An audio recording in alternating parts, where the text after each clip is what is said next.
The stakes were always hungry. That was the first lesson learned by anyone who dared to enter Wallachia during the reign of Vlad III, a prince whose name would echo through the centuries not as a ruler, but as a monster. In the autumn of 1456, when the morning mist rolled across the Carpathian Mountains and settled into the valleys below, travellers approaching the capital city of Târgoviste were greeted by a sight that would haunt their dreams until their dying day. A forest of the dead stretched before them, 20,000 impaled bodies arranged in perfect rows, their agonised forms creating a macabre boulevard that led directly to the prince's palace. Some had been there for weeks, their flesh long since claimed by ravens and the elements, while others were fresh, still writhing in their final hours as gravity slowly claimed their lives. The air hung thick with the stench of death and the sound of buzzing flies, while the occasional groan from those not yet claimed by merciful death provided a soundtrack to hell on earth. This was Wallachia under Vlad Tepes, the Impaler, where justice wore the face of unimaginable cruelty, and where the line between protection and terrorization had been erased by a ruler who believed that fear was the only currency that held true value. But Vlad the Impaler was not born a monster. He was forged into one by betrayal, torture, and a world that taught him that mercy was weakness, and that only through absolute terror could a small principality survive between the crushing forces of the Ottoman Empire and the ambitious kingdoms of Europe. His story is not simply one of medieval brutality, but of how a brilliant mind can be twisted by trauma into something that transcends human evil and enters the realm of legend. Welcome to the Bedside Historian, where tonight we explore the true story behind history's most feared ruler, the man whose reign of terror was so complete, so systematically horrifying, that centuries later a novelist would use his name to create the most famous vampire in literature. But the real Vlad Dracula was far more terrifying than any fictional monster, because his evil was not supernatural, but utterly, devastatingly human. The blood was real, the screams were real, and the fear that gripped an entire region was real. This is the story of how a prince became a demon, how political necessity became sadistic pleasure, and how one man's quest for justice became a symphony of suffering that would echo through the ages. In the land where the stakes were always hungry, we begin our descent into the darkness that was medieval Wallachia, where death came slowly and mercy was a luxury that none could afford. Chapter 1. Born in the Shadow of Dragons. The year was 1431, and evil was learning to walk in the mountain fortress of Sigishora, though none who witnessed the birth of Vlad III could have imagined the rivers of blood that would flow from those tiny grasping fingers.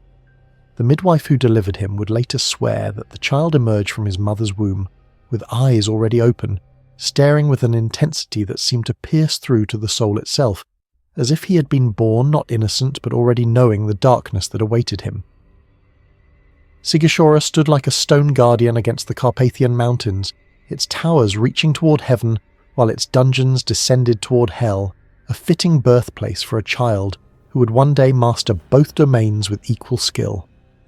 The fortress city had witnessed countless horrors throughout its existence, plagues that turned streets into rivers of corpses, wars that painted its walls with blood, and political betrayals that ended with heads adorning the city gates. But none of these atrocities would compare to what would emerge from the mind of the infant who drew his first breath in its shadows. Vlad II, Dracula, the child's father, was a man forged by the brutal realities of medieval politics, where survival depended not on honour or virtue, but on the willingness to embrace whatever darkness was necessary to maintain power. He wore the insignia of the Order of the Dragon with pride, that sacred brotherhood sworn to defend Christendom against the advancing tide of Ottoman conquest that threatened to swallow Europe whole. But the dragon that adorned his banners and blessed his cause would prove to be a double-edged symbol, protector and destroyer, saviour and demon, depending on which side of his sword one found themselves. The Order of the Dragon had been founded by Holy Roman Emperor Sigismund as a crusading organisation dedicated to pushing back the Islamic invasion that swept across the Balkans like a plague of locusts, consuming everything in its path. Members swore sacred oaths to defend the faith, protect the innocent, and preserve Christian civilization against the forces of darkness that sought to destroy it. Noble ideals, certainly, but ideals that would be twisted into something unrecognizable by the harsh necessities of survival in a world where mercy was a luxury that few could afford. Young Vlad's earliest memories were painted in shades of blood and shadow, as his father's court was a place where political discussions were conducted over torture sessions and diplomatic negotiations concluded with public executions. The child learned to sleep to the sound of screaming from the dungeons below, to eat his meals while condemned prisoners were dragged past the dining hall windows, to play games of war using real weapons taken from real enemies who had died real deaths just hours before. His mother, Princess Knyazna of Moldavia, tried desperately to shield her son from the worst of his father's world, but in a fortress where violence was the primary language of communication, there was no sanctuary for innocence. She would find the boy, barely old enough to walk, standing at the windows that overlooked the courtyard where his father's enemies met their ends in ways designed to maximize both suffering and spectacle. The child watched with an intensity that disturbed even the hardened soldiers who served as his guards, absorbing lessons in cruelty that would shape every decision he made for the rest of his life. The political landscape of 15th century Wallachia was a nightmare of competing loyalties and shifting alliances, where today's ally could become tomorrow's executioner with a single change in the wind's direction. The principality existed as a buffer state between the expanding Ottoman Empire and the Christian kingdoms of Hungary and Poland, forced to pay tribute to multiple masters while somehow maintaining enough independence to avoid complete absorption by any of them. It was a balancing act that required constant vigilance, absolute ruthlessness, and a willingness to sacrifice anyone and anything to preserve the precarious stability that kept the wolves at bay. Vlad the Impaler. Dracula walked this political tightrope with the skill of a master diplomat and the instincts of an apex predator, knowing that a single misstep would result not just in his own death, but in the complete destruction of everything he had built. He taught his son that loyalty was a commodity to be bought and sold, that friendship was a weakness to be exploited, and that the only relationship that mattered was the one between the strong and the weak, the predator and the prey, the living and the soon-to-be dead. The fortress of Sigashora itself seemed designed to reinforce these lessons, with its maze of corridors that led to rooms where prisoners disappeared forever, its towers that afforded perfect views of the execution grounds below, and its dungeons that echoed with the sounds of suffering at all hours of the day and night. The child learned to navigate this labyrinth of horror with the casual familiarity that other children reserve for playgrounds and gardens, understanding that the screams were simply part of the natural order, like birdsongs or rainfall. But it was not just the physical environment that shaped young Vlad's developing psyche. It was the constant awareness that death stalked every member of his family with personal interest and infinite patience. His father's position made him a target for assassination attempts that ranged from poison in his wine to daggers in the darkness, while his mother lived with the knowledge that her husband's enemies would gladly see her children impaled on stakes if it would advance their political ambitions. The family existed in a state of constant siege, surrounded by enemies who smiled at court functions while planning murder in the shadows. The servants who cared for young Vlad were carefully selected for their absolute loyalty to his father, but even they whispered among themselves about the strange intensity in the child's eyes, the way he seemed to derive pleasure from witnessing punishments, and his uncanny ability to predict which prisoners would break under torture and which would die before revealing their secrets. Some crossed themselves when they thought he wasn't looking, muttering prayers against evil influences and demonic possession, as if they recognized something fundamentally wrong with the soul that inhabited that small body. The education provided to the future prince was comprehensive and thorough, covering everything from military tactics to diplomatic protocol, from religious doctrine to the fine art of interrogation. His tutors were learned men who had served in courts across Europe, but they were also practical men who understood that their student would need skills that extended far beyond the traditional curriculum. They taught him to read the subtle signs of deception in a diplomat's face, to identify the precise moment when a tortured prisoner was ready to reveal everything they knew, and to calculate the exact amount of public brutality necessary to maintain order without triggering rebellion. By the age of 10, Vlad had witnessed more death and suffering than most men would see in their entire lifetimes, and he had absorbed it all with an appetite that disturbed even his father's most hardened advisors. He showed no signs of the nightmares or emotional trauma that would have afflicted a normal child exposed to such horrors, Instead, he seemed energized by the violence, as if it fed some essential part of his nature that could not be satisfied by normal human experiences. The name Dracula, meaning son of the dragon, or, in its darker interpretation, son of the devil, would prove prophetic in ways that even his father could not have anticipated. The child born in the shadow of dragons was already learning to cast shadows of his own, and those shadows would eventually grow large enough to cover entire kingdoms in darkness. As young Vlad approached his 11th birthday, the political pressures that had shaped his childhood were about to explode into open warfare, and the boy who had learned to find comfort in the sound of screaming was about to discover that the world contained forms of cruelty that exceeded even his father's imagination. The dragons that had watched over his birth were preparing to devour their own child, and from that consumption would emerge something far more terrible than any creature that had walked the earth before. The shadows were deepening around Sigishora, and in those shadows, a monster was taking shape with the face of a child and the soul of something that had never known the touch of human compassion. The dragon's son was almost ready to claim his inheritance, and the world would never be the same. Chapter 2. Hostage of the Sultan. The autumn of 1442 arrived in Wallachia like a funeral shroud, bringing with it news that would forever alter the trajectory of young Vlad's life and set him on the path toward becoming history's most feared ruler. Sultan Muradset, the shadow of God on earth and commander of the faithful, had grown weary of Vlad Dracul's increasingly independent behaviour and had decided that a more personal guarantee of loyalty was required from his troublesome vassal. The demand came wrapped in the diplomatic niceties that the Ottoman court had perfected over centuries of conquest and subjugation. But beneath the flowery language and respectful phrases lay a threat as clear and sharp as a freshly honed blade.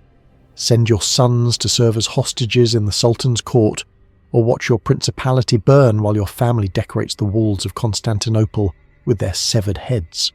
Vlad II, Dracul understood the mathematics of survival better than most men, having spent decades navigating the treacherous waters of medieval politics, where a single miscalculation could result in the complete extinction of his bloodline.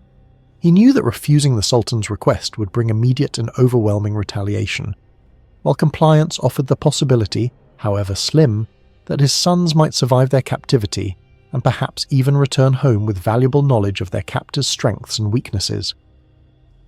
The decision to sacrifice his children for political expedience was made with the cold calculation that had characterized every major choice of his adult life. But even he could not have anticipated the profound transformation that captivity would work upon his eldest son's already twisted psyche. The boy who entered the Ottoman court as a political hostage would emerge years later as something that transcended ordinary human evil and entered the realm of nightmares made flesh.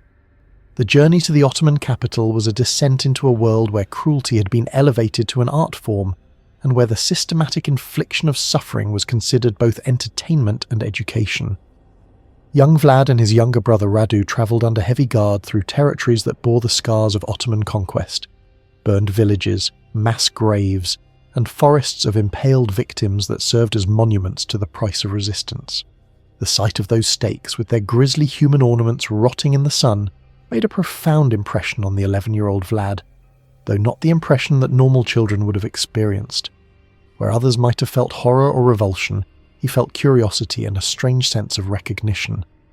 as if he was finally seeing something that had always existed in his imagination, given physical form in the world around him. Constantinople itself was a city that seemed to pulse with malevolent energy, its minarets reaching toward heaven, while its dungeons descended into depths that made the fortress of Sigishora seem like a monastery by comparison. The Ottoman court was a place where the most refined culture existed alongside the most savage brutality, where poetry and philosophy flourished in chambers adjacent to torture rooms, where human beings were systematically reduced to screaming meat for the amusement of their captors. Sultan Murad II received the Wallachian hostages with the benevolent cruelty that characterized his treatment of all subjugated peoples, gracious and welcoming on the surface, but with an undercurrent of menace that left no doubt about the consequences of any attempt at defiance or escape. The boys were housed in comfortable quarters, provided with excellent educations, and treated with the respect due to their noble birth, but they were also constantly reminded that their lives depended entirely on their father's continued cooperation and good behaviour. The education provided to the hostage princes was comprehensive and sophisticated, designed to create loyal servants of the Ottoman state who could be installed as puppet rulers in their homeland when the time came for more direct control. They learned Arabic and Turkish, studied Islamic theology and law, and received instruction in the military tactics that had made the Ottoman army the most feared fighting force in the world. But it was the informal education, the lessons learned through observation and experience rather than formal instruction, that would prove most significant in shaping Vlad's future methods of rule. The Ottoman court was a place where the infliction of pain had been refined into a science, where torture masters competed to devise new methods of extracting information or simply prolonging agony for its own sake. Young Vlad watched with fascination as prisoners were subjected to torments that pushed the boundaries of human endurance, studying the techniques with the same intensity that other students applied to mathematics or languages. He learned to read the subtle signs that indicated when a victim was approaching the breaking point, to identify which methods of torture were most effective against different types of prisoners, and to appreciate the psychological impact of public displays of suffering on potential enemies. The impalement, which would later become his signature method of execution, was a specialty of the Ottoman court, refined over generations into a procedure that could keep victims alive and conscious for days, while they slowly died in the most agonizing way imaginable.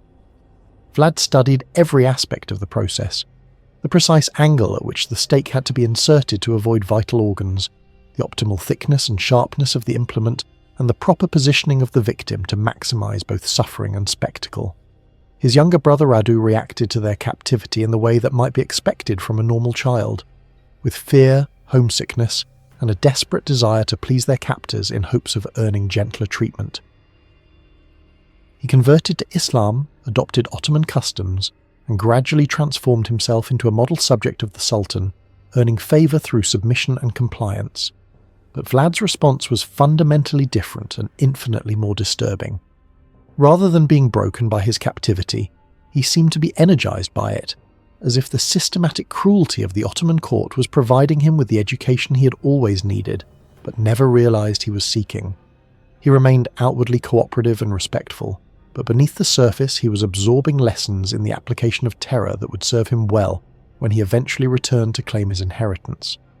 The Turkish court guards who were responsible for supervising the hostage princes began to notice disturbing patterns in young Vlad's behaviour. He showed an unhealthy interest in observing torture sessions, often requesting permission to witness particularly elaborate executions. He asked detailed questions about interrogation techniques and seemed to derive genuine pleasure from hearing the screams of prisoners undergoing punishment.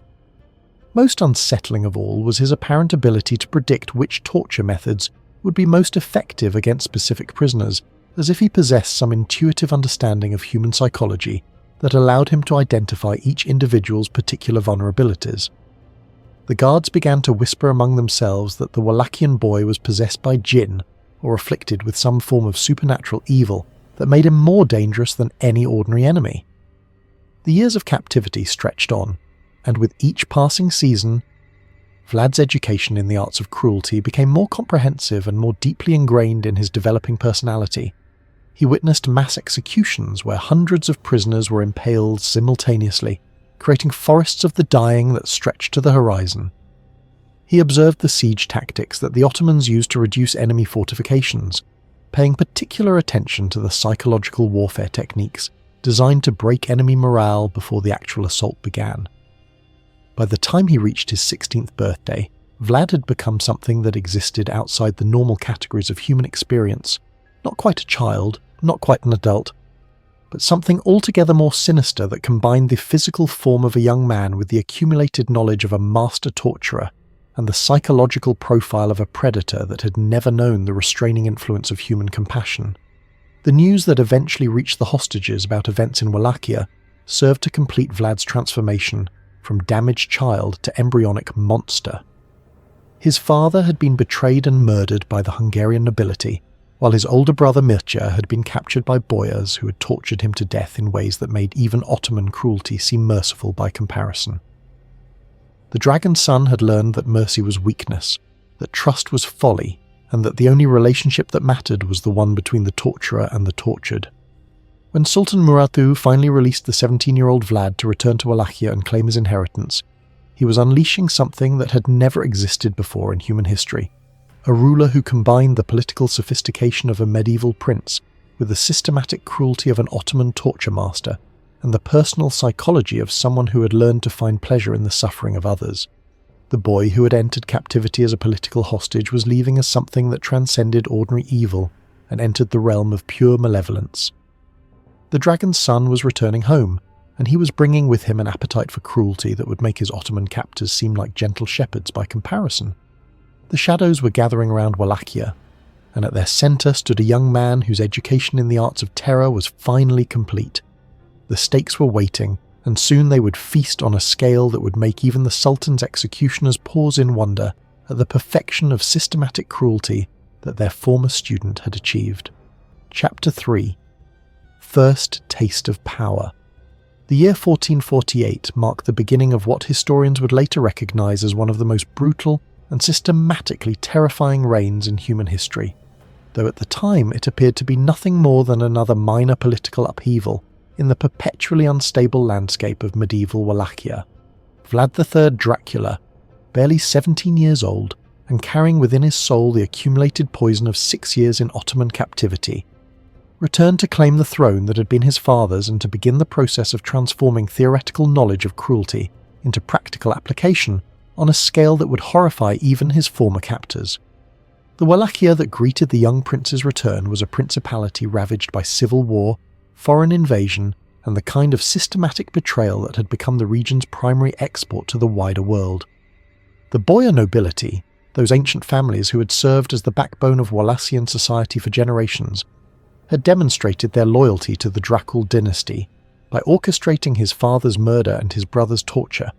then installing a puppet ruler who would serve their interests rather than those of the common people or the nation as a whole. But the boyars had made a critical miscalculation in their assessment of the young prince, who now stood before them claiming his birthright. They saw a teenager who had been raised by their enemies, corrupted by foreign influences, and weakened by years of captivity and dependency. What they failed to recognise was that they were confronting something that had never existed before in their experience, a ruler who had studied their weaknesses with the dispassionate intensity of a scholar, and who possessed both the knowledge and the psychological makeup necessary to exploit those weaknesses with surgical precision. Vlad's first reign lasted only 2 months, but those 8 weeks provided him with invaluable insights into the nature of power, the mechanics of betrayal, and the absolute necessity of inspiring such complete terror in his enemies that the mere thought of opposing him would be sufficient to ensure their compliance. He learned that traditional methods of medieval governance, negotiation, compromise, and the careful balancing of competing interests were inadequate tools for controlling a population that had been conditioned by generations of political chaos to view any sign of weakness as an invitation to revolution. The coup that ended his first taste of power was organised by the same boyar families who had destroyed his father, but it was executed with a swiftness and brutality that caught even the young prince off guard. One morning he was ruler of Wallachia, surrounded by advisors and protected by loyal guards. By evening he was fleeing through the Carpathian forests with a handful of faithful servants, while his enemies celebrated their victory by decorating the palace walls with the heads of anyone who had shown him support. The experience of losing power so quickly and so completely might have broken a normal 17-year-old, but Vlad's reaction was characteristically different from what might be expected. Rather than feeling despair or defeat, he experienced something approaching exhilaration, the same dark joy he had felt while watching Ottoman torture sessions, but intensified by the knowledge that he was now both the observer and the potential victim of the cruelty he had learned to appreciate so deeply. His exile forced him to survive in conditions that would have killed most men of noble birth, sleeping in caves and abandoned ruins while foraging for food, and dodging the patrols that his enemies sent to complete the job they had started. But these hardships served only to strengthen his resolve and to provide him with additional education in the practical applications of violence and terror that his Ottoman captors had begun but had not been able to complete. During the long months of exile, Vlad had ample time to reflect on the lessons his brief reign had taught him about the nature of power and the methods necessary to maintain it in a society where treachery was considered a form of art and where loyalty was a commodity that could be bought and sold like grain or livestock. He understood that his father's relatively moderate approach to governance had been perceived as weakness by the Boyar families, and that his own survival would depend on creating such overwhelming fear of the consequences of betrayal that even the most ambitious nobleman would prefer death to the risk of opposing him. The political landscape of Eastern Europe during this period was a constantly shifting maze of alliances and betrayals, where today's ally could become tomorrow's executioner with a single change in the international situation. The Ottoman Empire continued its relentless expansion westward, consuming principalities and kingdoms with the methodical efficiency of a plague, while the Christian powers of Hungary and Poland struggled to coordinate effective resistance against an enemy that seemed to possess unlimited resources and an absolute willingness to accept any level of casualties necessary to achieve victory. Vlad's exile brought him into contact with various political factions, each of which was eager to use his legitimate claim to the Wallachian throne for their own purposes. The Hungarians saw him as a potential buffer against Ottoman expansion, while certain Ottoman officials viewed him as a useful tool for destabilizing a region that had proven troublesome to control through conventional means. These competing interests provided the exiled prince with opportunities to study the methods that different powers used to maintain control over subject populations, and he absorbed these lessons with the same intensity he had applied to his study of torture techniques during his captivity. But it was his observation of successful tyrants and effective terror regimes that provided Vlad with the theoretical framework he would later use to construct his own system of absolute rule. He studied the methods that Ivan the Terrible used to break the power of the Russian boyars, analysed the techniques that various Ottoman governors employed to maintain control over conquered territories, and examined the psychological principles that made certain forms of public punishment more effective than others at deterring potential resistance. The key insight that emerged from these studies was the recognition that traditional methods of execution, hanging, beheading, or even drawing and quartering, were insufficient to create the level of terror necessary to maintain absolute control over a population that had been conditioned by generations of political instability to view any ruler as temporary and therefore unworthy of genuine respect or fear. What was needed was a method of execution that was so systematically horrifying, so perfectly calculated to maximize both physical suffering and psychological impact, that the mere threat of its application would be sufficient to ensure complete compliance from even the most ambitious potential rebels. The impalement technique that he had studied so intensively during his Ottoman captivity provided exactly the combination of prolonged agony and spectacular visual impact that his theoretical analysis suggested would be most effective. But Vlad's innovation lay not simply in adopting this method, but in systematizing it, refining it, and applying it on a scale that transformed individual punishment into mass psychological warfare that could reshape the behavior patterns of entire populations. His period of exile also provided him with opportunities to recruit the core group of followers who would later serve as the instruments of his terror regime. These were not the traditional boyar families who had dominated Wallachian politics for generations, but men who had been marginalized by the existing power structure, and who therefore had both the motivation and the psychological flexibility necessary to participate in the kind of systematic cruelty that Vlad envisioned as the foundation of his future rule. Many of these early supporters were themselves products of the region's endless cycles of violence and betrayal. Former soldiers who had lost everything in various wars, displaced peasants who had watched their families destroyed by noble indifference, and ambitious men from humble backgrounds who understood that traditional paths to power were closed to them, but who possessed the stomach for methods that more conventional politicians would find unthinkable. As the months of exile stretched into years, Vlad's vision of absolute rule through systematic terror became increasingly detailed and sophisticated. He developed specific protocols for different types of executions, created hierarchies of punishment that corresponded to various categories of crimes and social transgressions, and designed public spectacles that would serve as both entertainment and education for populations that needed constant reminders of the consequences of defying his authority. The young man who had fled Wallachia as a defeated teenager was transforming himself into something that had never existed before.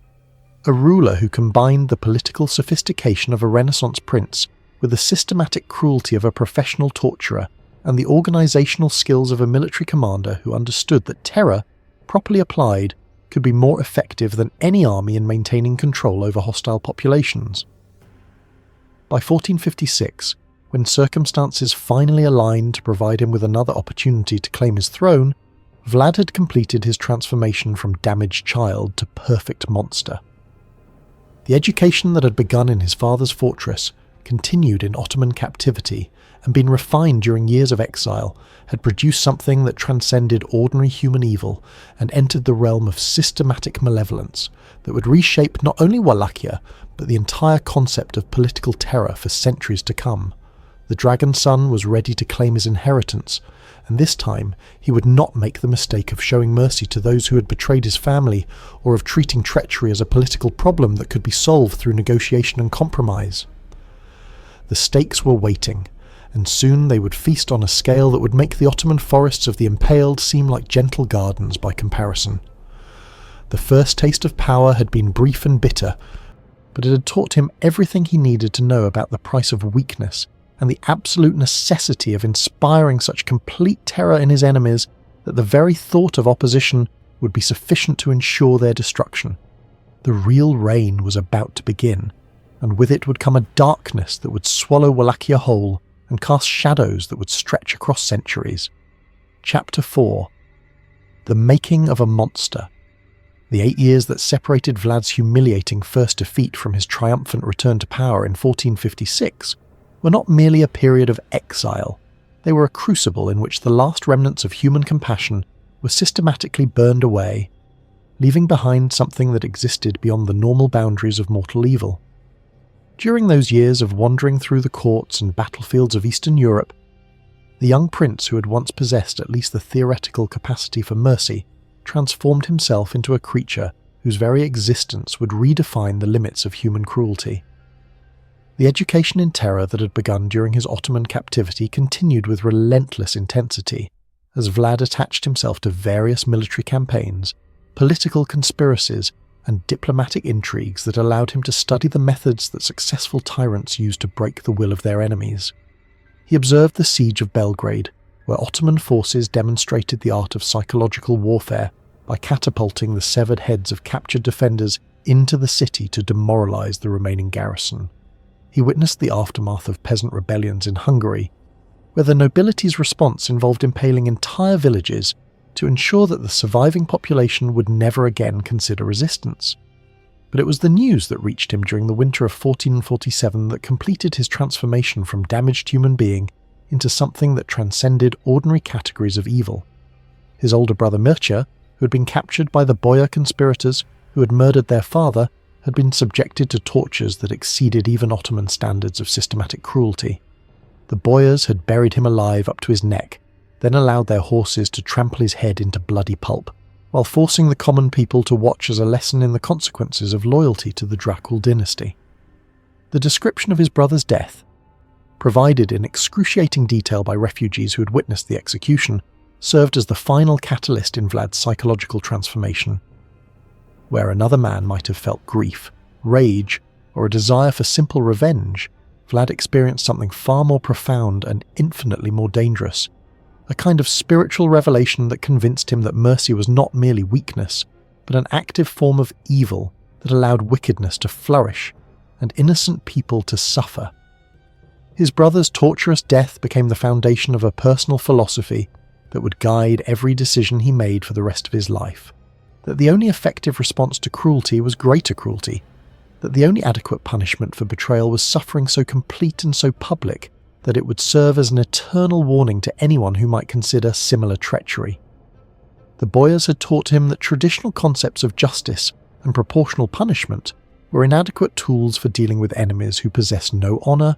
no loyalty, and no capacity for human feeling. During his exile, Vlad systematically studied every historical example of successful terror regimes he could discover,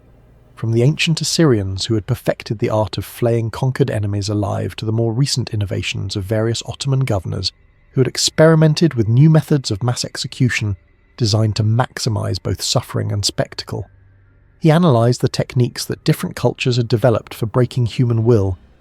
compared the effectiveness of various forms of public punishment, and developed increasingly sophisticated theories about the relationship between individual brutality and mass psychological control. His research led him to understand that the most effective forms of terror were not simply the most painful,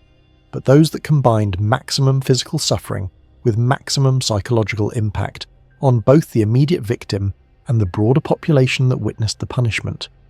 The ideal execution method would keep the victim alive and conscious for as long as possible, while creating such a horrifying spectacle that witnesses would carry the memory of it for the rest of their lives, serving as walking advertisements for the consequences of defying his authority.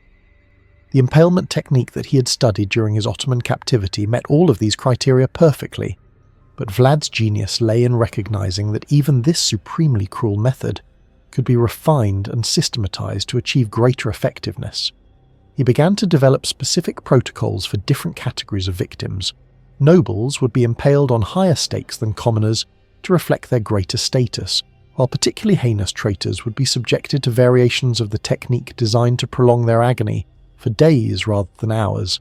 But his innovations extended far beyond simple torture techniques to encompass entire systems of social control based on the strategic application of terror. He envisioned a society where every citizen lived in constant awareness of the horrifying consequences that awaited anyone who violated his will, where the mere sight of the execution grounds would be sufficient to ensure absolute compliance with his commands, and where the fear of punishment would be so complete and so pervasive that traditional methods of law enforcement would become unnecessary. The political chaos that characterized Eastern Europe during this period provided Vlad with numerous opportunities to test his developing theories of terror management on a smaller scale.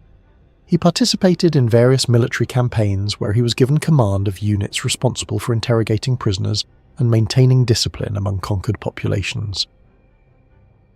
These experiences allowed him to experiment with different approaches to systematic cruelty while observing their effects on both immediate victims and the broader communities that were forced to witness the punishments.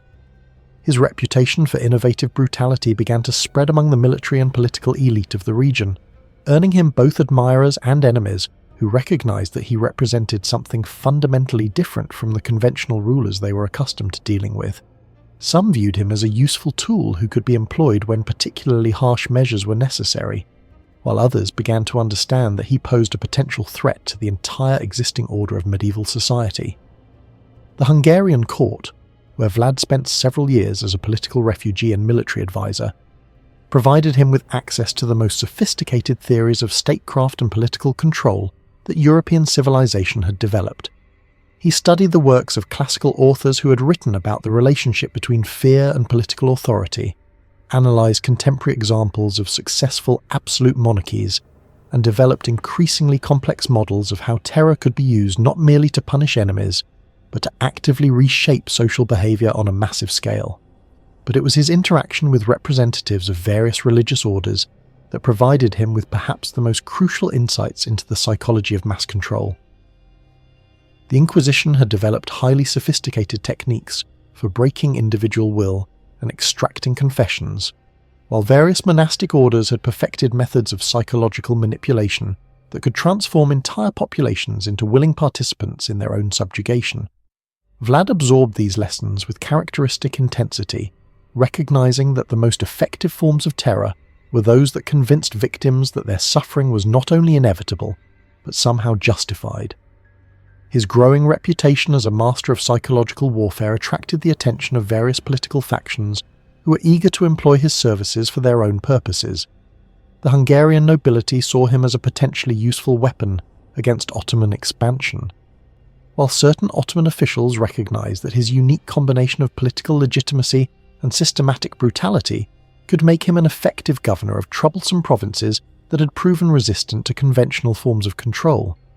These competing interests provided Vlad with opportunities to study the methods that different powers used to maintain authority over subject populations, and he gradually developed a synthesis of techniques that combined the most effective elements of Byzantine political theory, Ottoman administrative practice, and Western European concepts of absolute monarchy. The result was a system of government that was designed to achieve total control over every aspect of human behaviour within his territory. As the years of exile continued, Vlad's vision of perfect tyranny became increasingly detailed and comprehensive. He developed specific protocols for different types of crimes, created elaborate hierarchies of punishment that corresponded to various forms of social transgression, and designed public ceremonies that would serve as both entertainment and education for populations that needed constant reminders of his absolute power over their lives and deaths. The men who served as his advisors and supporters during this period were themselves products of the region's endless cycles of violence and betrayal, individuals who had been so thoroughly brutalized by their experiences that they had lost the capacity to feel horror at even the most extreme forms of cruelty. They provided him with both the practical assistance and the moral validation necessary to transform his theoretical understanding of terror into concrete plans for its systematic application. By 1456, when political circumstances finally aligned to provide him with another opportunity to claim the Wallachian throne, Vlad had completed his transformation from exiled prince into perfect instrument of systematic terror. The dragon's son had learned to breathe fire, and he was ready to incinerate everything that stood between him and the absolute power that he had spent 8 years learning to wield with surgical precision. The making of the monster was complete, and the world was about to discover what happened when theoretical knowledge of cruelty was combined with unlimited political authority and an absolute absence of human compassion. The stakes were sharpened, the protocols were established, and the most terrifying reign in human history was about to begin. Chapter 5. Return of the Dragon's Son. Easter Sunday, 1456, dawned clear and cold over the Wallachian capital of Targoviste, but the faithful who gathered in the cathedral that morning to celebrate Christ's resurrection had no idea they were about to witness the birth of something far more sinister than any demon that had ever crawled from the depths of hell. Vlad III. Dracula had returned to claim his throne, and he brought with him innovations in the art of systematic terror that would transform his principality into a laboratory for exploring the absolute limits of human cruelty. The timing of his return was no accident. Vlad had spent months planning an entrance that would serve both practical and symbolic purposes,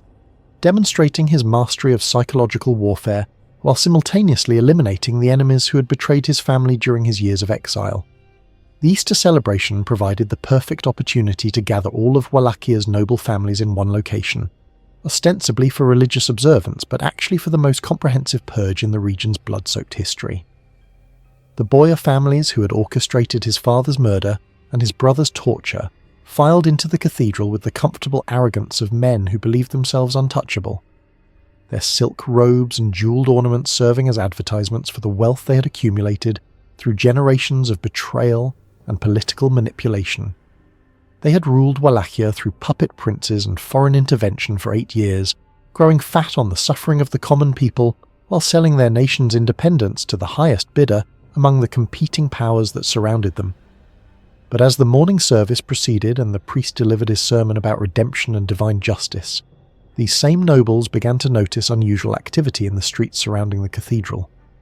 Armed men in unfamiliar uniforms had appeared at every exit, while others moved through the congregation with the purposeful efficiency of soldiers executing a carefully planned operation. The Boyars who had spent decades perfecting the art of political betrayal suddenly found themselves trapped in a web of their own making, with no escape route and no allies who could provide assistance.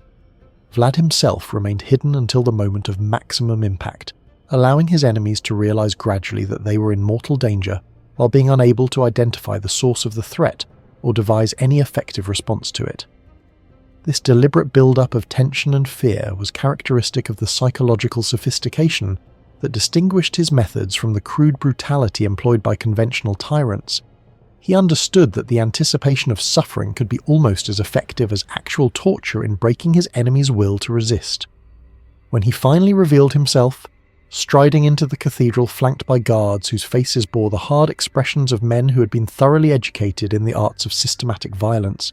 the effect on the assembled nobility was immediate and devastating. The prince they remembered as a defeated teenager had been transformed into something that radiated such concentrated malevolence that even the most hardened political conspirators felt their courage drain away like water from a broken vessel. His appearance had changed during the years of exile in ways that went far beyond simple physical maturation. There was something in his eyes that spoke of experiences that had fundamentally altered his relationship with ordinary human emotion, a coldness that seemed to extend beyond mere lack of compassion into active hostility toward the very concept of mercy or forgiveness. The boyars who had once dismissed him as a foreign-educated weakling now found themselves confronting something that existed outside their understanding of normal human psychology.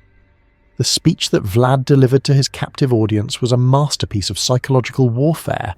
combining legitimate grievances with promises of justice that carried undertones so menacing that even the slowest-witted noble could understand that they were listening to their own death sentence being pronounced with elaborate courtesy and perfect legal justification.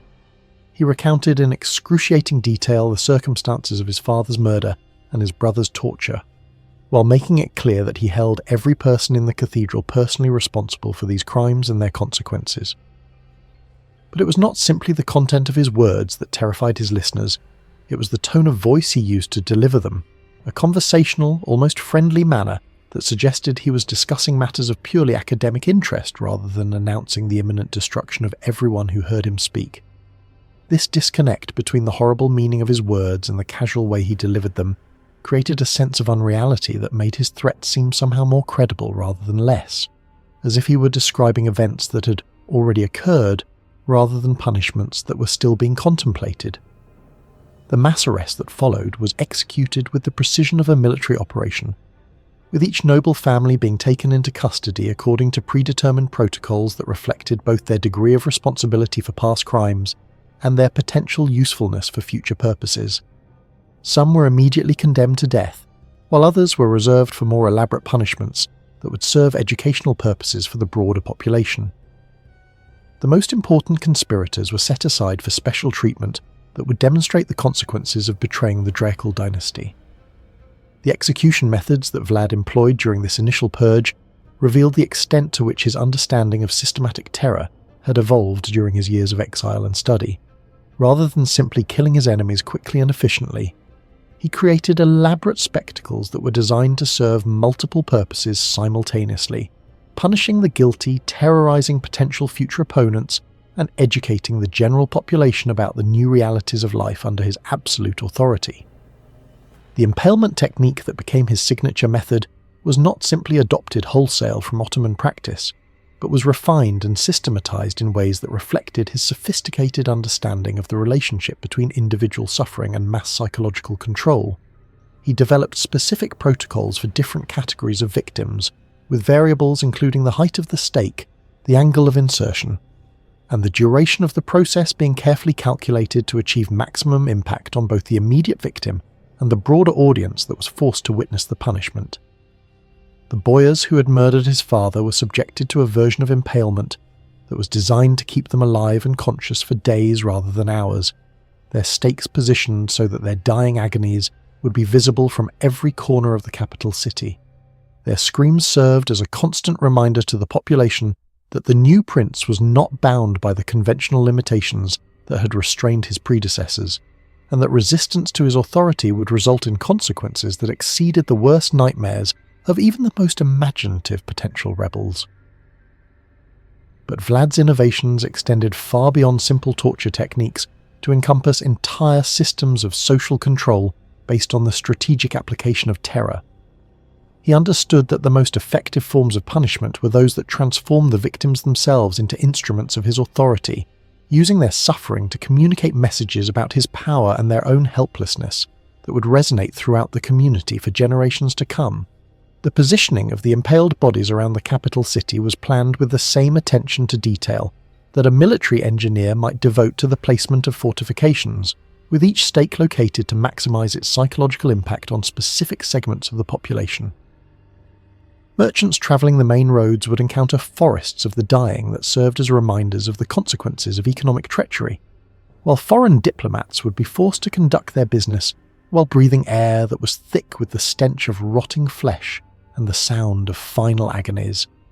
The common people of Wallachia, who had suffered under boyar oppression for generations, initially viewed Vlad's purge of the nobility with a mixture of satisfaction and terror that reflected their complex relationship with both the old order and the new.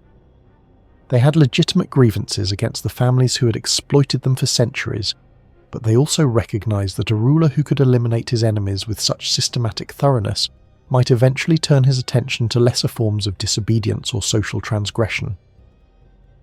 The administrative apparatus that Vlad established to support his reign of terror was as innovative as his execution methods, combining traditional medieval bureaucracy with new systems of surveillance and control that ensured his awareness of even the smallest signs of potential resistance. He created networks of informants who reported directly to him about suspicious activities, unusual conversations, and any behavior that might indicate developing opposition to his authority.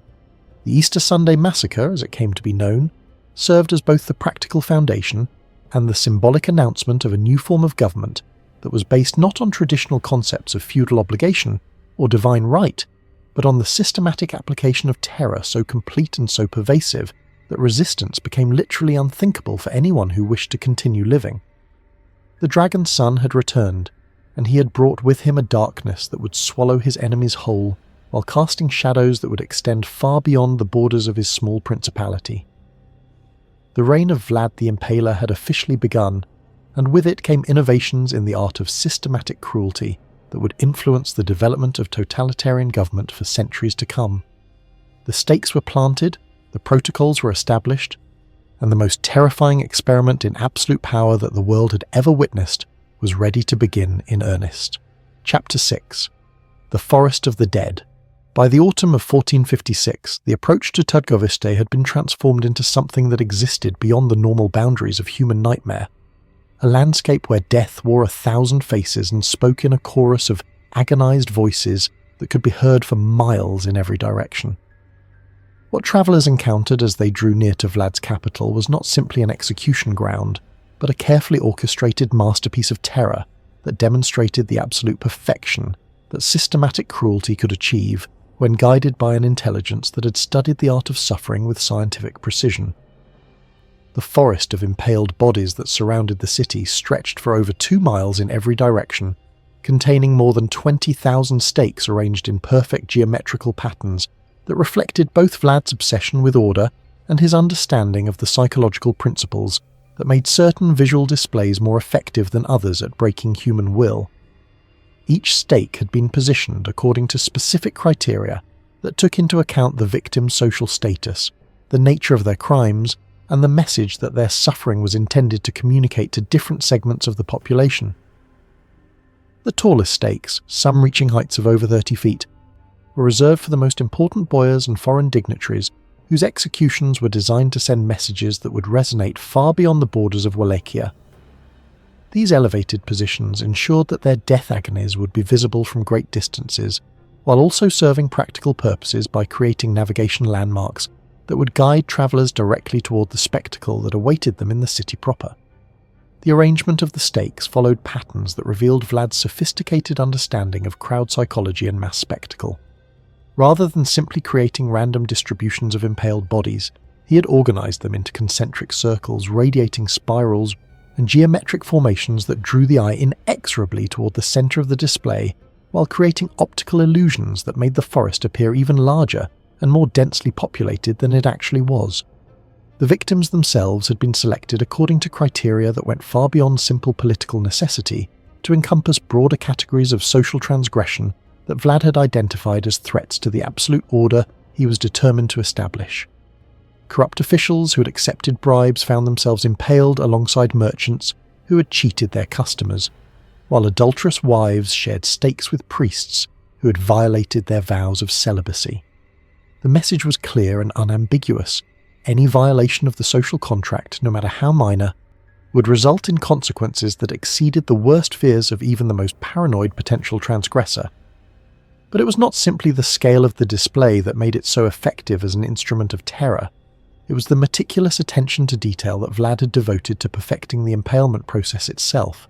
The stakes had been carefully shaped and positioned to avoid vital organs, while ensuring that the victims would remain conscious and capable of screaming for the maximum possible duration. The angle of insertion, the thickness of the implement, and the positioning of the body had all been calculated to create a dying process that could extend for days rather than hours. The sounds that emerged from the forest were perhaps even more horrifying than the visual spectacle itself, a constant symphony of agony, that included not only the screams and moans of the dying, but also the prayers, curses, and final confessions that victims gasped out during their prolonged death agonies. This acoustic dimension of the punishment served to extend its psychological impact far beyond the range of vision, ensuring that everyone within miles of the capital would be constantly reminded of the consequences of defying Vlad's authority. Foreign diplomats who were forced to conduct business in Târgoviște during this period left written accounts that provide some indication of the overwhelming psychological impact that the Forest of the Dead had on even experienced observers who had witnessed extensive violence during their careers. The papal nuncio wrote to Rome describing scenes that exceeded the torments of hell itself, while a Hungarian ambassador reported that his entire delegation had been reduced to vomiting and weeping by the time they reached the city gates. But perhaps most revealing were the accounts left by Ottoman officials who had been sent to negotiate with Vlad about tribute payments and border disputes. These were men who represented an empire that had built its power on systematic conquest and mass execution, who had personally witnessed the aftermath of successful sieges where entire populations were enslaved or killed, yet they described the forest of impaled bodies as something that challenged their understanding of the possible limits of human cruelty. The practical logistics required to create and maintain such an elaborate display of systematic execution revealed the extent to which Vlad had developed the administrative aspects of terror along with its psychological dimensions. Teams of executioners worked in carefully coordinated shifts to ensure that fresh victims were constantly being added to replace those whose deaths had reduced their effectiveness as instruments of intimidation. The positioning, impalement, and ongoing supervision of thousands of dying prisoners required organizational skills that would have challenged the administrators of major military campaigns. The selection criteria for victims demonstrated Vlad's understanding that the most effective forms of terror were those that created uncertainty about who might be targeted next, ensuring that every member of the population would live in constant fear of inadvertently crossing invisible lines that could result in their own addition to the forest of stakes. The arbitrary nature of many selections, merchants chosen apparently at random from groups of their peers, peasants executed for violations so minor that they had previously been ignored entirely, created a climate of anxiety that made traditional forms of social organization and political opposition virtually impossible. The psychological impact on the surviving population was exactly what Vlad had intended when he designed this systematic application of terror. Crime rates dropped to virtually zero as potential lawbreakers concluded that no possible gain could justify the risk of attracting the attention of authorities who had demonstrated such comprehensive willingness to employ ultimate sanctions. Political dissent became literally unthinkable as anyone who might have harbored rebellious thoughts was forced to confront daily evidence of what happened to those who challenged the established order.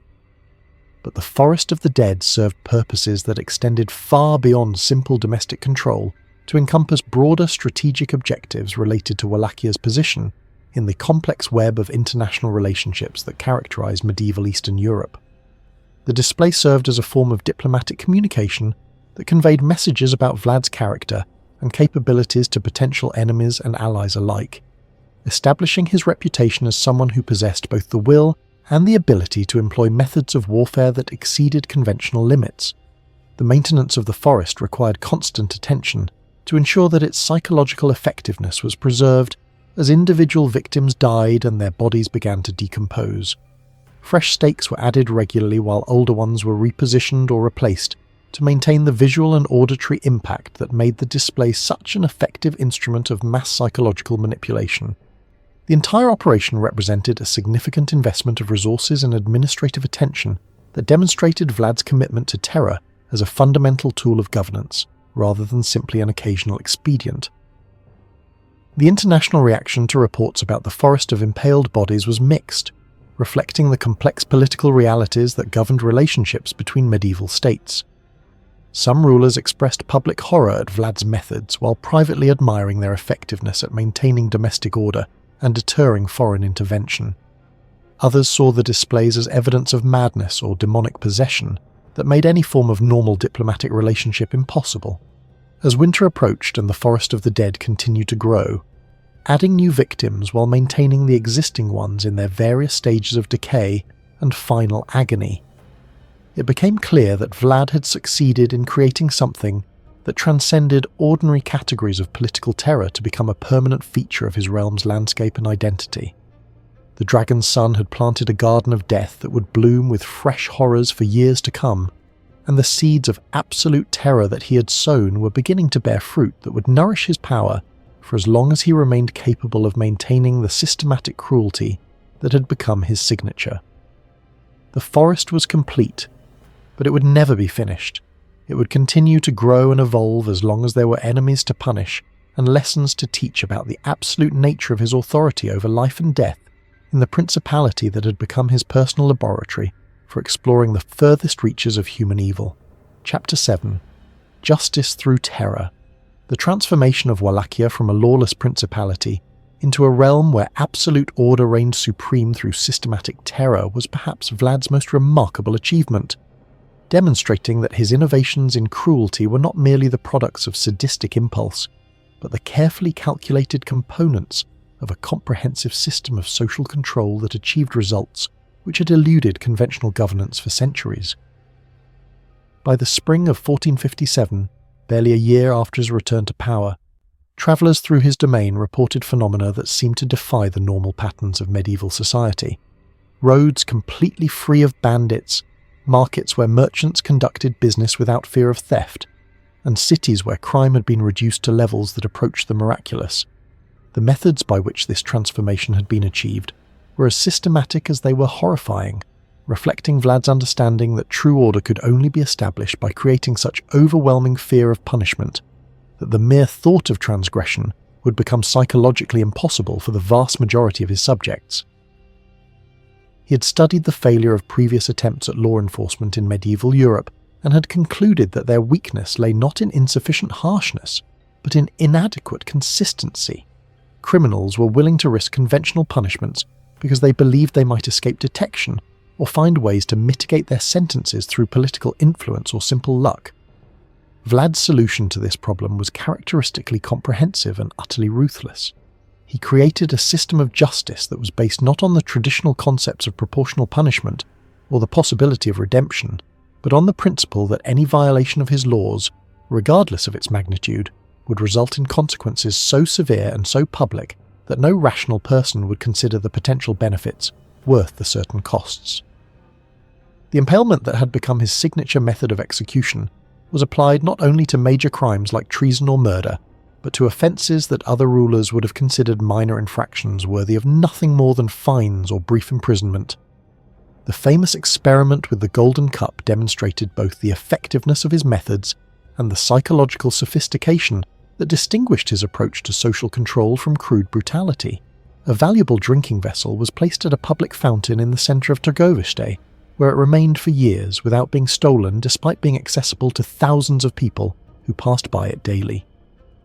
The cup served as a constant test of his subjects' adherence to his laws and a visible symbol of the absolute order that his reign of terror had imposed upon previously lawless society.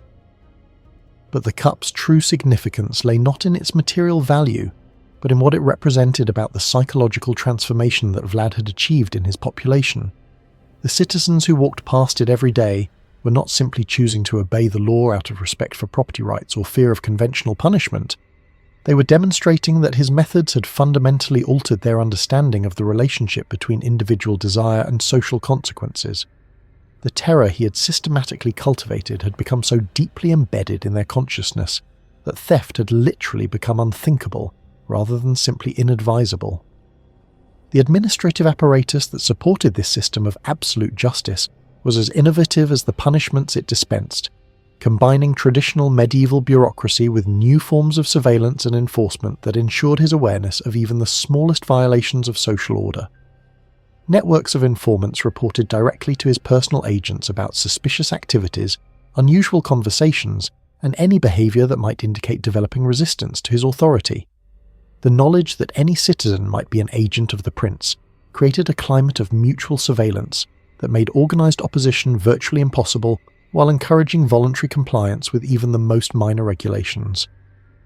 The categories of behaviour that were subject to punishment under Vlad's system revealed his understanding that social order required control not only of major crimes, but of the small violations that created the conditions in which larger transgressions could flourish.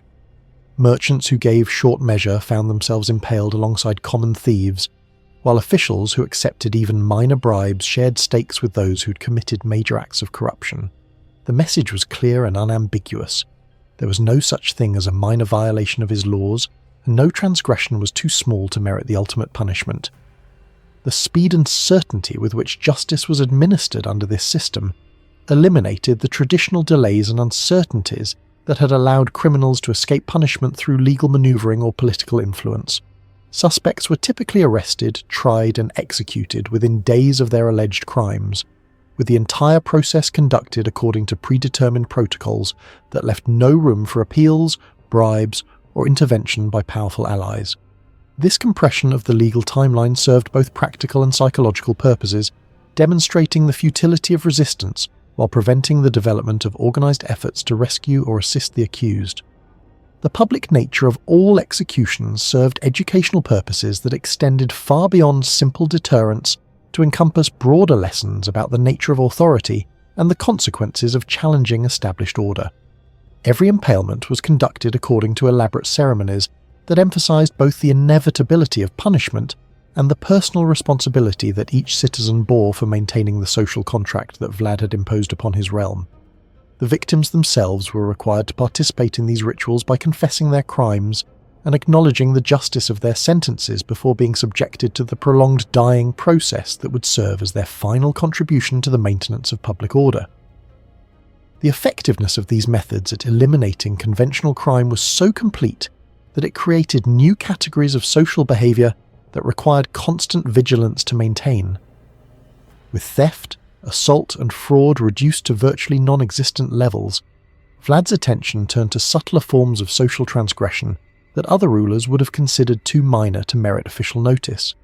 Gossiping about government policies, expressing dissatisfaction with economic conditions, or even failing to demonstrate sufficient enthusiasm for his rule, became offences that could result in impalement with the same ceremony and finality that had been reserved for major crimes. The psychological impact of this expansion of punishable behaviour created a climate of hypervigilance that transformed everyday social interactions into potential sources of mortal danger.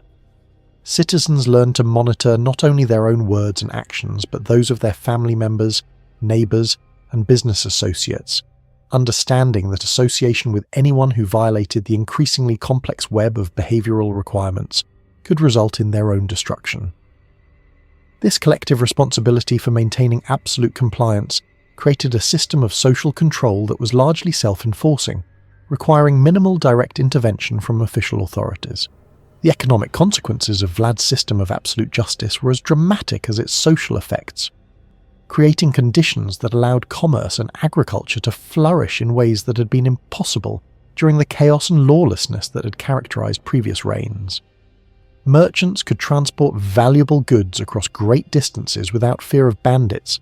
Farmers could invest in long-term improvements to their land without worrying about theft or destruction,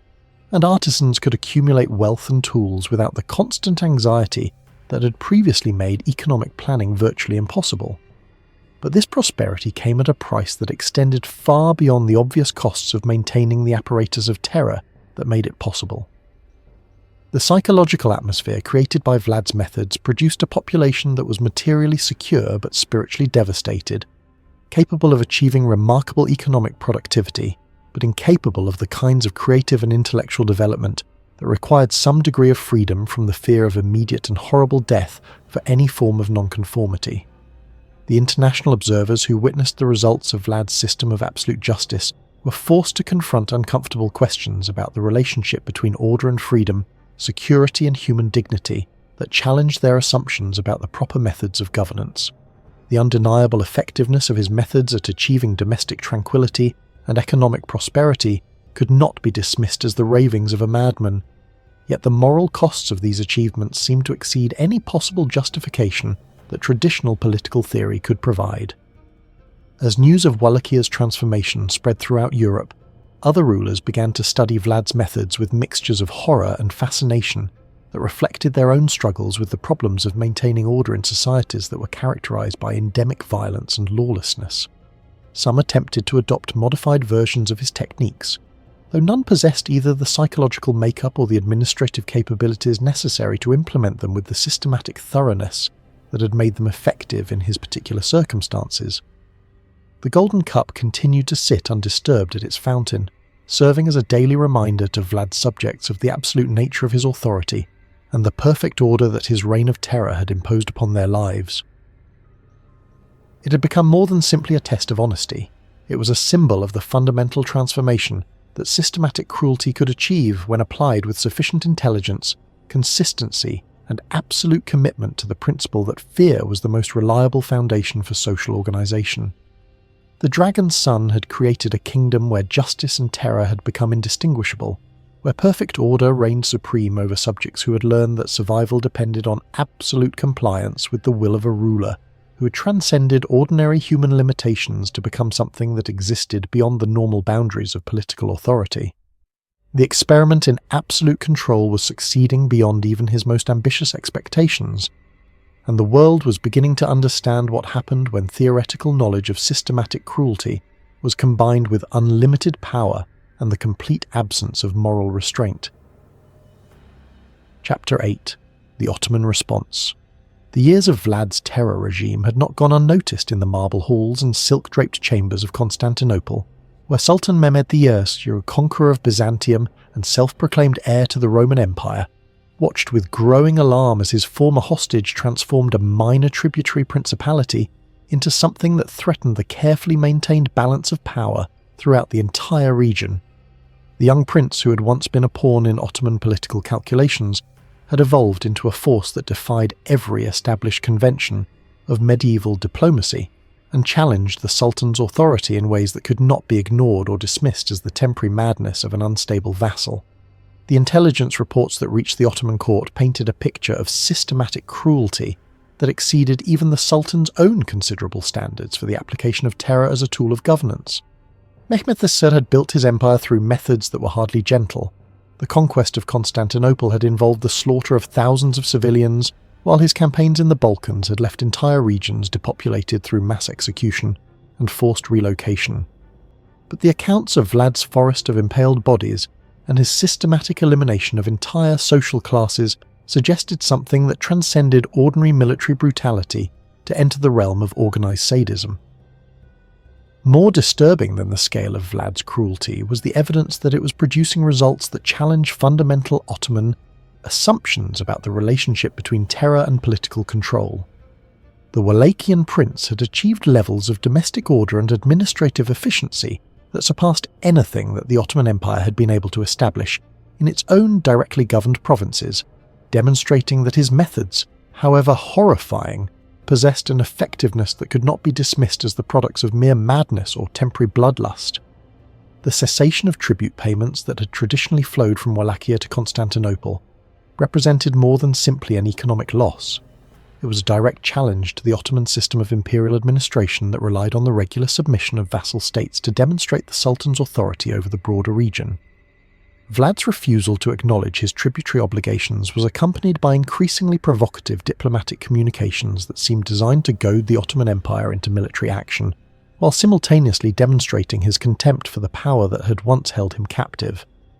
The famous incident involving the Ottoman ambassadors who were sent to demand renewed tribute payments revealed the extent to which Vlad's understanding of psychological warfare had evolved since his years in Constantinople. Rather than simply refusing their demands or responding with conventional diplomatic protests, he subjected the diplomatic mission to treatment that was calculated to send a clear message about his view of Ottoman authority, while creating a precedent that would influence all future negotiations between his principality and the empire.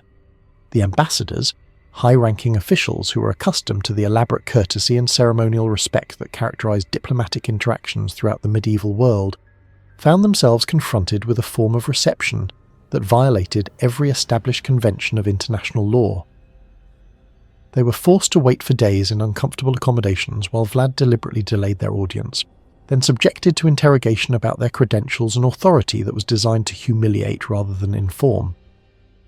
When the audience finally took place, the Ottoman representatives were required to remain standing throughout the lengthy proceedings, while Vlad questioned not only their specific demands, but the entire legal and moral foundation of Ottoman claims to suzerainty over Wallachia. The prince, who had once been held as a hostage in their capital, now lectured them about the illegitimacy of their empire's expansion and the temporary nature of their military advantages, speaking with the calm confidence of someone who no longer feared the consequences of defying their power. The climax of this diplomatic confrontation came when the ambassadors, following established Ottoman protocol, refused to remove their turbans in Vlad's presence as a gesture of respect for their own religious and cultural traditions. His response was swift, decisive, and perfectly calculated to create maximum psychological impact while establishing a precedent that would influence all future diplomatic relationships between his principality and the Islamic world. The turbans were nailed to the ambassadors' heads with small iron spikes, creating wounds that were painful but not immediately fatal, while Vlad explained that he was merely helping them maintain their religious observances more securely. The ambassadors were then released to return to Constantinople, carrying with them both the physical evidence of their treatment and a clear message about what future diplomatic missions could expect if they attempted to enforce Ottoman demands through conventional means. The reaction in Constantinople to this unprecedented violation of diplomatic immunity was immediate and intense, reflecting not only outrage at the specific treatment of the ambassadors, but growing recognition that Vlad represented a form of challenge to Ottoman authority that could not be addressed through traditional methods of imperial administration. The Sultan's council debated responses that ranged from immediate military invasion to economic sanctions, while intelligence operatives were dispatched to gather more detailed information about the defensive capabilities and internal vulnerabilities of the Wallachian Principality. But the strategic calculations that guided Ottoman decision-making were complicated by broader considerations that extended far beyond the specific challenge posed by a single rebellious vassal. The empire was simultaneously engaged in military campaigns on multiple fronts, facing threats from Hungarian forces in the west, Persian armies in the east, and various Italian city-states that were attempting to organize Christian coalitions against Islamic expansion. Committing significant resources to suppressing Vlad's rebellion would necessarily weaken Ottoman capabilities in these other theatres, potentially creating opportunities for enemies who posed more serious long-term threats to imperial security. The psychological dimension of the challenge was perhaps even more significant than its immediate military implications, as news of Vlad's successful defiance of Ottoman authority began to spread throughout the empire's tributary states and subject populations. Other vassal rulers were watching carefully to see whether resistance to Constantinople's demands could succeed, while Christian communities that had been forcibly incorporated into the Ottoman system began to whisper about the possibility that the empire's expansion might not be as inevitable as they had been taught to believe. Sultan Mehmed II's personal reaction to these developments reflected his complex relationship with the former hostage, who had now become his most troublesome enemy. The Sultan remembered the young prince who had studied in Constantinople's palace schools, who had observed Ottoman administrative methods and military tactics with the intensity of someone who was absorbing lessons that would later be turned against his teachers. The systematic cruelty that Vlad now employed bore clear traces of techniques that he had learned during his captivity, but refined and intensified in ways that exceeded even Ottoman standards for the application of terror. The military preparations that began in Constantinople during the winter of 1461 represented the largest campaign that the Ottoman Empire had undertaken against a single tributary state, reflecting both the resources that the Sultan was willing to commit to resolving the Wallachian problem and his recognition that conventional methods of suppressing rebellion would be inadequate against an enemy who had demonstrated such comprehensive understanding of psychological warfare. The army that was assembled included not only regular Ottoman forces, but specialized units that were experienced in siege warfare, mountain combat, and the particular challenges of fighting in the difficult terrain that characterized the Carpathian region. The intelligence network that the Ottomans had maintained in Wallachia for decades provided detailed information about Vlad's defensive preparations and the methods he was likely to employ in resisting invasion. These reports confirmed that the Wallachian prince had used his years of relative peace to transform his principality into a fortress state where every village had been fortified, every mountain pass had been prepared for defense, and the entire population had been organized into a military force that was capable of conducting the kind of guerrilla warfare that had proven effective against conventional armies throughout the region's history. But the most disturbing intelligence concerned the psychological preparation that Vlad had undertaken among his own population, convincing them that surrender to Ottoman forces would result in treatment that would make his own reign of terror seem merciful by comparison. The systematic cruelty that he had employed against his own subjects had been accompanied by carefully crafted propaganda that portrayed the Ottomans as demons whose victory would result in the complete destruction of Wallachian culture, religion and identity. As spring approached and the campaign season began, both sides prepared for a conflict that would determine not only the future of Wallachia, but the broader question of whether Ottoman expansion into Christian Europe could be successfully resisted by rulers who were willing to employ methods that exceeded even imperial standards for systematic brutality.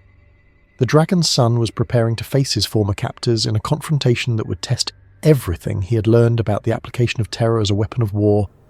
while the Sultan marshalled resources that had never been concentrated against such a small target. The stage was set for a conflict that would transcend ordinary military campaigns to become a contest between different philosophies of power,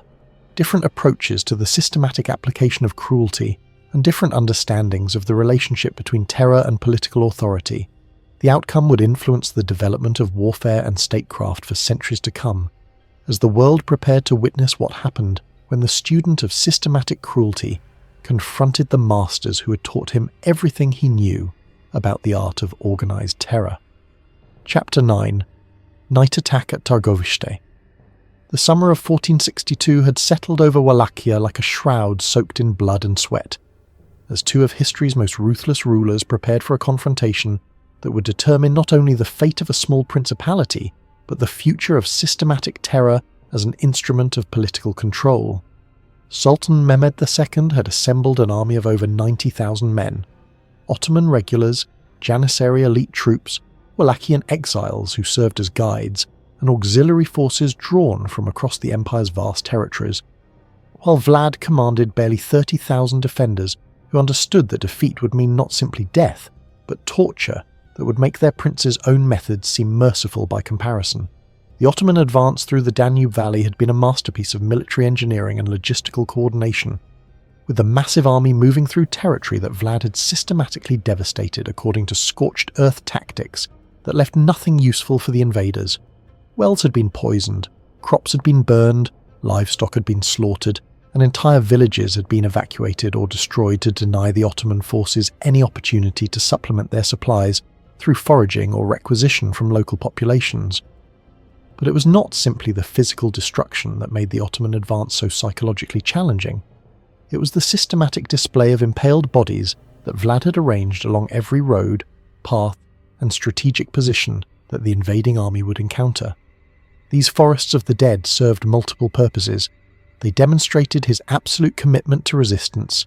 warned of the consequences that awaited anyone who collaborated with the invaders, and created a psychological atmosphere that was designed to demoralize even experienced soldiers who had witnessed extensive combat throughout their careers. The sight of thousands of impaled Ottoman prisoners from previous border conflicts had a particularly devastating effect on the morale of Turkish troops, who recognized the uniforms and equipment of their former comrades decorating stakes that stretched to the horizon in every direction. The Sultan's army found itself advancing through a landscape where death wore familiar faces and spoke in languages they understood,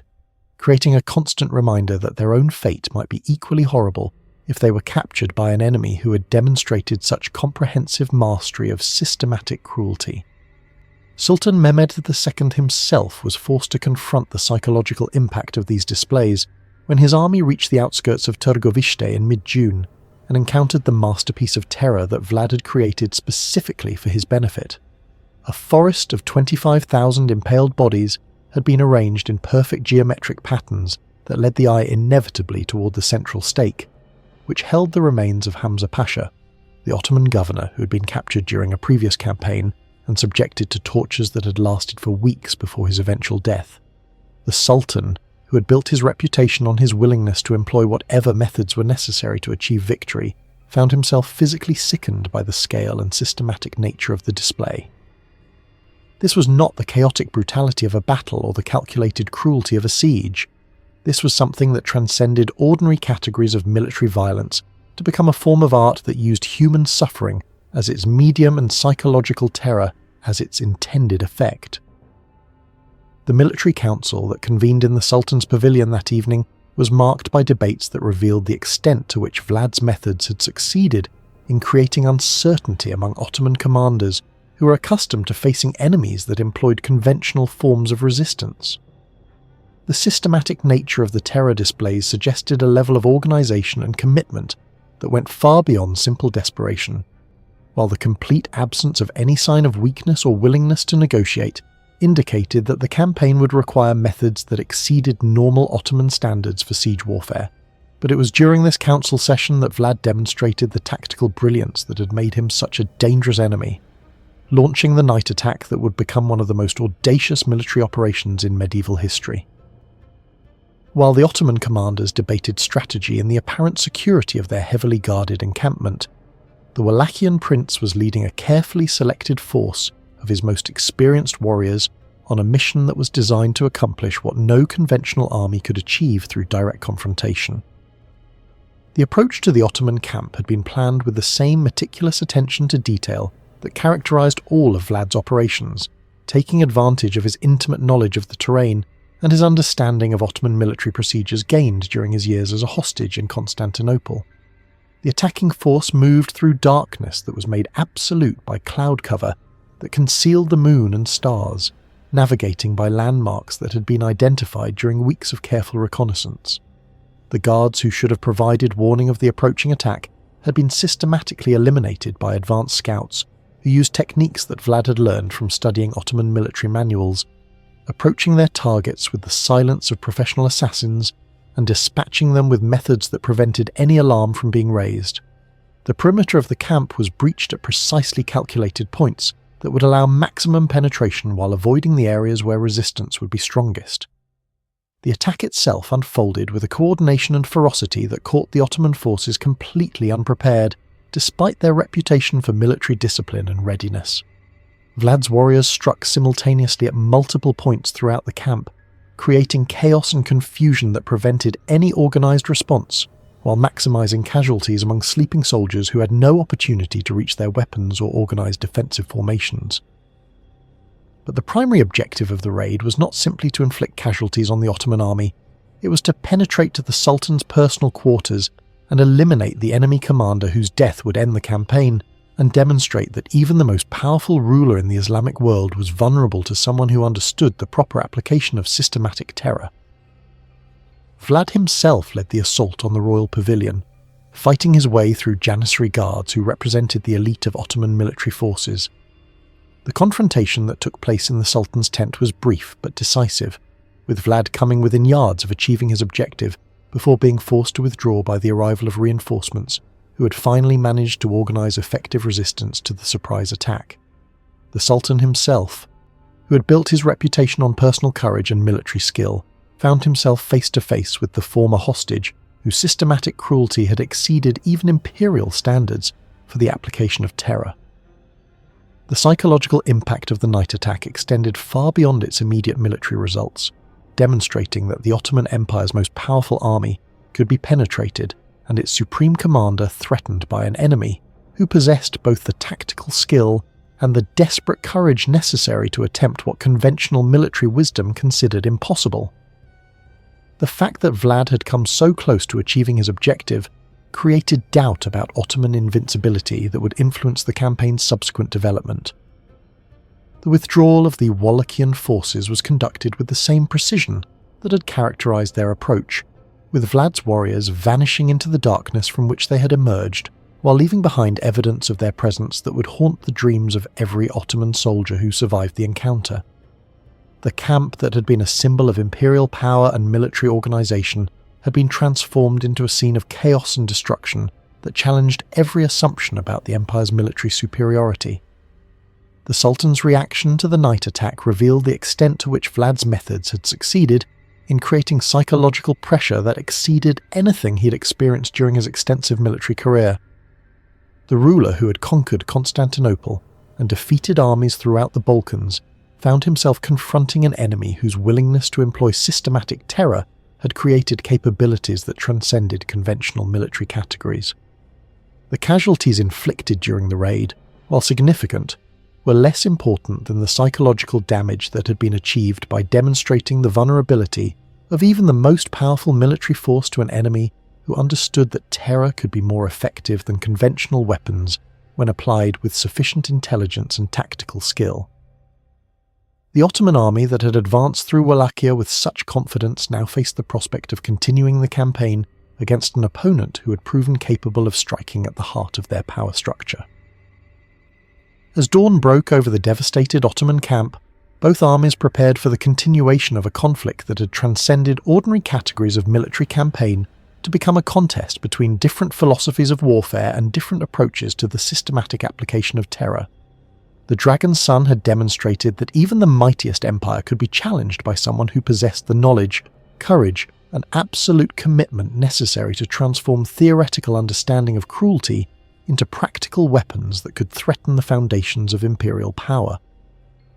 The night attack had failed in its immediate objective of eliminating the Sultan, but it had succeeded in achieving something perhaps more significant. It had proven that systematic terror, properly applied, could create military capabilities that exceeded anything that conventional armies could achieve through traditional methods of warfare and siegecraft. Chapter 10. The Forest of the Impaled. The morning of June 18th, 1462, dawned with a crimson light that seemed prophetic of the horror that Sultan Mehmed II would encounter as his army approached the gates of Targovishte, expecting to find either a city prepared for siege or the smoking ruins of a settlement destroyed by its own defenders in a final act of defiance. Instead, they discovered something that transcended every previous understanding of systematic cruelty and entered the realm of pure nightmare made manifest in wood, flesh, and the agonized cries of 20,000 human beings who had been transformed into a living forest of unimaginable suffering. The sight that greeted the Ottoman forces as they crested the final hill before the Wallachian capital was so far beyond normal human experience that even hardened veterans of countless campaigns found themselves unable to process what their eyes were showing them. Stretching for over 3 miles in every direction, arranged in perfect geometric patterns that demonstrated both mathematical precision and artistic sensibility, stood the largest collection of impaled bodies that the world had ever witnessed. A masterpiece of systematic terror that represented the culmination of everything that Vlad had learned about the transformation of human suffering into political power. The stakes varied in height from 15 to 30 feet, with the tallest reserved for Ottoman officers and government officials whose elevated positions ensured that their death agonies would be visible from the greatest possible distance. The arrangement followed complex patterns that drew the eye inexorably toward the centre of the display, where a golden stake 40 feet high held the remains of Hamza Pasha, the Ottoman provincial governor who had been captured months earlier and subjected to tortures that had kept him alive and screaming for 6 days before merciful death finally claimed him. But it was not simply the scale of the display that created such overwhelming psychological impact. It was the evidence of systematic planning and methodical execution that revealed the extent to which Vlad had transformed mass murder into a form of performance art designed to communicate specific messages about power, resistance, and the consequences of challenging his authority. Each victim had been positioned according to predetermined criteria that took into account their social status, military rank, and the particular message that their suffering was intended to convey to different segments of the Ottoman army. The sounds that emerged from the forest were perhaps even more devastating to morale than the visual spectacle itself, a symphony of agony that included not only the groans and screams of those still clinging to life, but also the prayers, curses, and final confessions that victims gasped out in dozens of different languages as they experienced the prolonged dying process that Vlad had perfected during years of experimentation with various forms of systematic cruelty. The acoustic dimension of the punishment extended its psychological impact far beyond the range of vision, ensuring that every member of the Ottoman army would be constantly reminded of what awaited them if they were captured by an enemy who had demonstrated such comprehensive mastery of organized sadism. Sultan Mehmed II himself, the conqueror of Constantinople and the most feared military commander in the Islamic world, was forced to dismount from his horse and support himself against a tree as waves of nausea overwhelmed his normally iron composure. The ruler who had built his empire through methods that were hardly gentle found himself confronting evidence of systematic cruelty that exceeded even his own considerable standards for the application of terror as a tool of political control.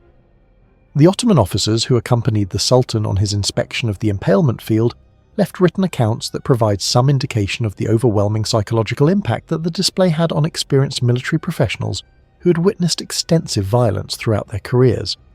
General Ahmed Pasha, a veteran of campaigns from Hungary to Persia, wrote in his private journal that the sight before us exceeded the torments that our theologians describe as awaiting the damned in hell itself, for even Satan would not possess the imagination necessary to devise such systematic and comprehensive suffering. But perhaps most revealing were the reactions of the Ottoman soldiers of various ranks, who were forced to march through the forest of impaled bodies as their army established positions around the city. Many experienced combat veterans, men who had participated in the siege of Constantinople and countless other brutal campaigns, broke down completely when confronted with evidence of what their own fate might be if they were captured by the Wallachian forces. Desertions began almost immediately,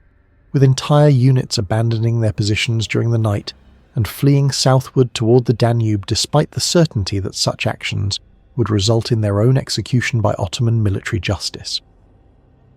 The practical military implications of the psychological warfare that Vlad had achieved through his masterpiece of terror became apparent within hours of the army's arrival at Târgoviște. The siege that should have been a routine operation to reduce a minor fortress became instead a nightmarish ordeal where Ottoman soldiers were forced to conduct military operations while breathing air thick with the stench of rotting flesh and listening to the constant soundtrack of dying agonies that echoed from the surrounding forest of stakes. The logistics of maintaining an army under such conditions proved nearly impossible,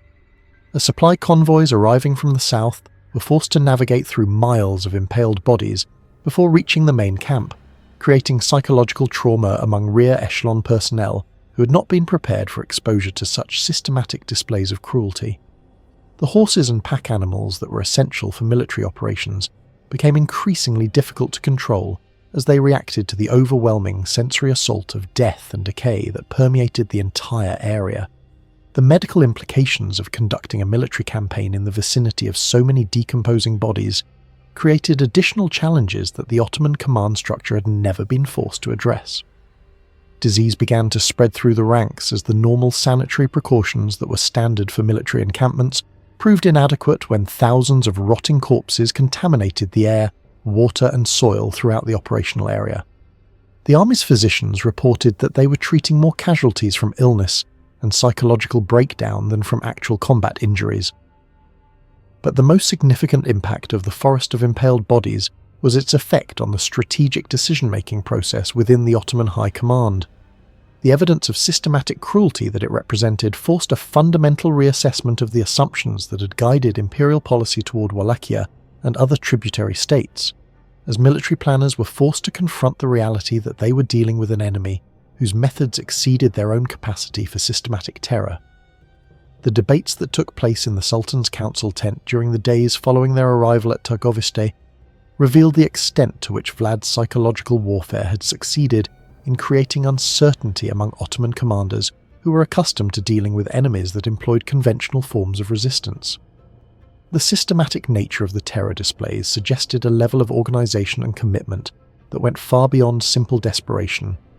while the complete absence of any indication of weakness or willingness to negotiate demonstrated that reducing Wallachian resistance would require methods and resources that exceeded anything that had been anticipated during the campaign's planning phase.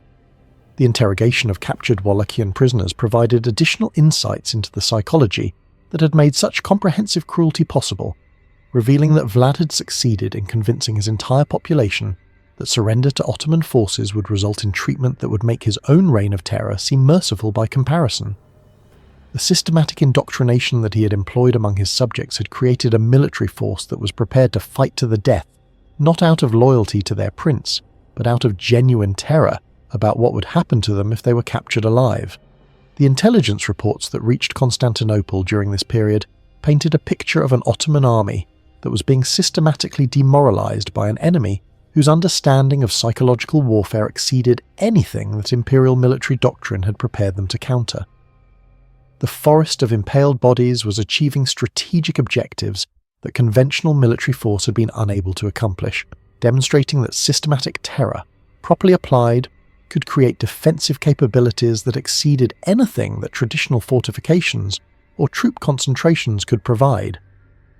The decision to continue the campaign despite these psychological challenges reflected Sultan Mehmed II's recognition that withdrawal would represent not simply a tactical defeat, but a fundamental challenge to Ottoman imperial prestige that could encourage resistance throughout the empire's tributary territories. The precedent that would be established by allowing Vlad's defiance to succeed would influence the behaviour of vassal rulers from the Balkans to the Middle East, potentially creating a cascade of rebellions that could threaten the entire imperial system. But the psychological cost of maintaining the siege under such conditions was becoming apparent in ways that extended far beyond simple military considerations to encompass broader questions about the moral foundations of imperial power and the psychological limits of even the most disciplined military forces. The army that had approached Tudgovishte with such confidence was being systematically broken by an enemy who understood that the human capacity for inflicting suffering could be transformed into a weapon that was more effective than conventional military hardware. As the siege entered its second week with no indication that the defenders were prepared to surrender or negotiate, both armies settled into a prolonged confrontation that would test not only their military capabilities, but their psychological endurance in the face of systematic terror that exceeded anything that medieval warfare had previously encompassed. The forest of the impaled continued to grow as fresh victims were added to replace those whose deaths had reduced their effectiveness as instruments of psychological warfare, while the Ottoman forces struggled to maintain their operational effectiveness under conditions that challenged every assumption about the proper conduct of military campaigns.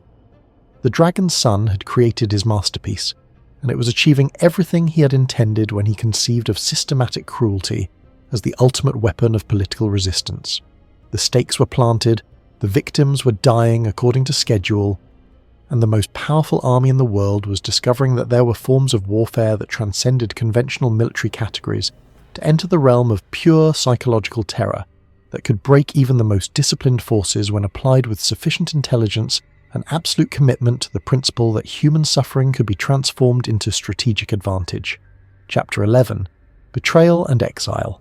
The autumn of 1462 brought with it winds that carried the stench of defeat and betrayal across the Carpathian Mountains, as Vlad discovered that his greatest enemy was not the Ottoman Sultan whose army he had terrorized into retreat, but Matthias Corvinus, the Hungarian king who had promised alliance and delivered treachery with the calculated precision of a master assassin. The prince who had achieved the impossible by forcing the mightiest empire in the world to abandon its campaign of conquest, found himself trapped in a web of political conspiracy that demonstrated the futility of trusting anyone in a world where loyalty was a commodity that could be bought and sold like grain or livestock. The victory that Vlad had achieved against Ottoman forces should have secured his position as the most successful Christian defender against Islamic expansion, earning him the support and gratitude of every European ruler who claimed to oppose the relentless advance of Turkish power into the heart of Christendom. Instead, his methods had created such revulsion among his potential allies that they preferred accommodation with the Ottomans to association with a ruler whose systematic cruelty exceeded their own capacity for organised violence. The diplomatic correspondence that passed between the courts of Europe during this period revealed the complex mixture of admiration and horror that Vlad's achievements had created among rulers who were forced to choose between supporting effective resistance to Ottoman expansion and maintaining their own moral authority over populations that still retained some capacity for shock at excessive brutality. The French court expressed private satisfaction at Ottoman difficulties while publicly condemning the methods that had created those difficulties, while the Pope struggled to reconcile his obligations to support Christian resistance with his revulsion at the means by which that resistance had been achieved. But it was King Matthias Corvinus of Hungary who possessed both the motivation and the opportunity to transform European ambivalence about Vlad's methods into concrete action designed to eliminate a potential rival whose military success had created uncomfortable comparisons with his own less effective campaigns against Ottoman forces. The Hungarian monarchy had its own claims to influence over Wallachian affairs, while Matthias personally resented the international attention that Vlad's victories had attracted at the expense of his own reputation as a defender of Christendom. The trap that Matthias constructed was a masterpiece of political duplicity that combined legitimate diplomatic procedure with carefully concealed malicious intent, luring Vlad into a meeting that was ostensibly designed to coordinate military cooperation against renewed Ottoman threats, but was actually intended to facilitate his capture and elimination as a potential challenger to Hungarian regional dominance. The invitation to the conference was accompanied by formal guarantees of safe conduct that were backed by sacred oaths and sealed with all the ceremonial requirements that governed diplomatic interactions between Christian rulers. Vlad's decision to accept the invitation, despite warnings from his advisors about potential treachery, reflected his understanding that complete isolation from European support would ultimately prove fatal to his regime regardless of his military capabilities against Ottoman forces. The psychological warfare that had proven so effective against Turkish armies required resources and international recognition that could only be obtained through diplomatic relationships with other Christian powers, making some degree of risk inevitable if he hoped to maintain his independence over the long term. The journey to the meeting location in Transylvania proceeded according to normal diplomatic protocols, with Vlad accompanied by a small escort that was appropriate for a friendly conference between allied rulers rather than the heavily armed force that would have been necessary for protection against a planned ambush. The prince, who had survived years of Ottoman captivity and countless assassination attempts, was ultimately brought down by his willingness to trust in the sacred nature of diplomatic guarantees that had been deliberately designed to facilitate his betrayal. The arrest itself was conducted with the kind of ceremonial courtesy that characterized medieval political violence, with Matthias personally expressing regret about the necessity of detaining his guest while explaining that evidence of treasonous correspondence with Ottoman agents had made such action unavoidable. The charges that were formally presented against Vlad included secret negotiations with Sultan Mehmed II, planning to surrender Wallachian fortresses to Turkish forces, and conspiracy to facilitate Ottoman conquest of Hungarian territory. Accusations that were carefully crafted to justify his imprisonment while being sufficiently vague to prevent effective refutation. The evidence that was presented to support these charges consisted primarily of forged documents and testimony from witnesses who had been coerced or bribed to provide statements that supported the predetermined conclusions that Matthias had reached about the necessity of eliminating his troublesome ally. The judicial proceedings that followed were conducted according to legal forms that provided an appearance of legitimacy, while ensuring that the outcome would conform to political requirements that had been established before any evidence was examined. The psychological impact of his arrest and imprisonment represented perhaps the most severe challenge that Vlad had faced since his Ottoman captivity, forcing him to confront the reality that his achievements in systematic terror, while effective against external enemies, had created such revulsion among potential Christian allies that they preferred cooperation with Islamic conquerors to association with someone whose methods exceeded their own capacity for organized cruelty. The isolation that had been his strength against Ottoman psychological warfare became a fatal weakness when dealing with European rulers who possessed the luxury of moral considerations that he had been forced to abandon for survival. The prison where Vlad was confined in the Hungarian fortress of Visegrad was designed to demonstrate that his captivity was politically motivated rather than criminally justified, with accommodations that were appropriate for a deposed ruler rather than a common criminal. The conditions of his confinement reflected Matthias's understanding that executing him immediately would create diplomatic complications with other European powers, while indefinite imprisonment would achieve the same strategic objectives without generating unnecessary international controversy. The years that followed stretched into more than a decade of captivity that was characterized by the kind of psychological isolation that was designed to break the will of prisoners who had previously exercised absolute power over the lives and deaths of thousands of subjects. Vlad was provided with books, writing materials, and other amenities that would maintain his physical health while systematically destroying his psychological connection to the political authority that had defined his identity throughout his adult life. The reports from his guards during this period revealed the extent to which prolonged isolation affected someone whose entire personality had been constructed around the exercise of systematic cruelty as a tool of political control. The prince who had once inspired terror in Ottoman armies and European courts was reduced to conducting elaborate conversations with imaginary advisors, planning military campaigns against enemies who existed only in his own mind, and issuing detailed orders for the execution of prisoners who were already decades dead. But the most disturbing aspect of his psychological deterioration was his apparent retention of the intellectual frameworks that had made him such an effective practitioner of systematic terror, combined with increasing detachment from the moral considerations that might have provided some restraint on his methods if he ever regained power. The prisoner who paced his cell in Visegrad was developing new theories of political control that exceeded even his previous innovations in organised cruelty, refining techniques that would make his earlier reign seem moderate by comparison. The international political developments that occurred during his imprisonment created conditions that would eventually lead to his release, as shifting alliances and renewed Ottoman pressure on Hungarian territory made Matthias increasingly interested in any potential ally who might provide effective resistance to Turkish expansion. The king who had been so horrified by Vlad's methods in 1462 was forced to reconsider his position as his own military failures created strategic necessities that overcame moral objections to systematic cruelty.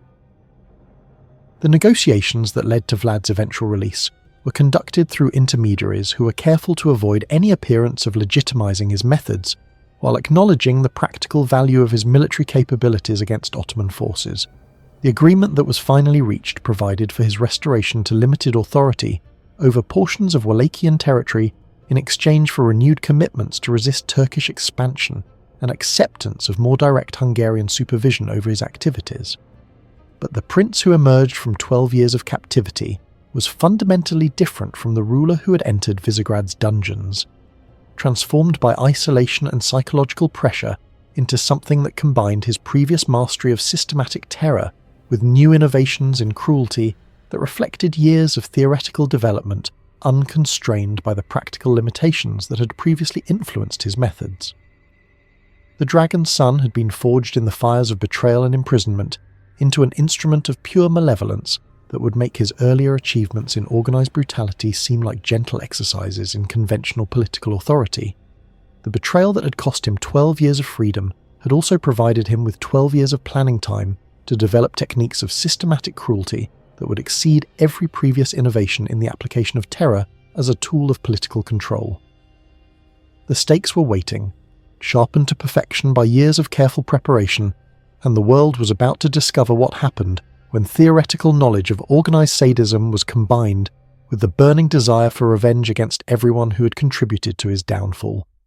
The exile was ending, but the nightmare was just beginning, as Vlad prepared to demonstrate that betrayal, like every other form of human weakness, could be transformed into a weapon that would serve his absolute authority over a population that had forgotten the lessons he had taught them about the consequences of challenging his power.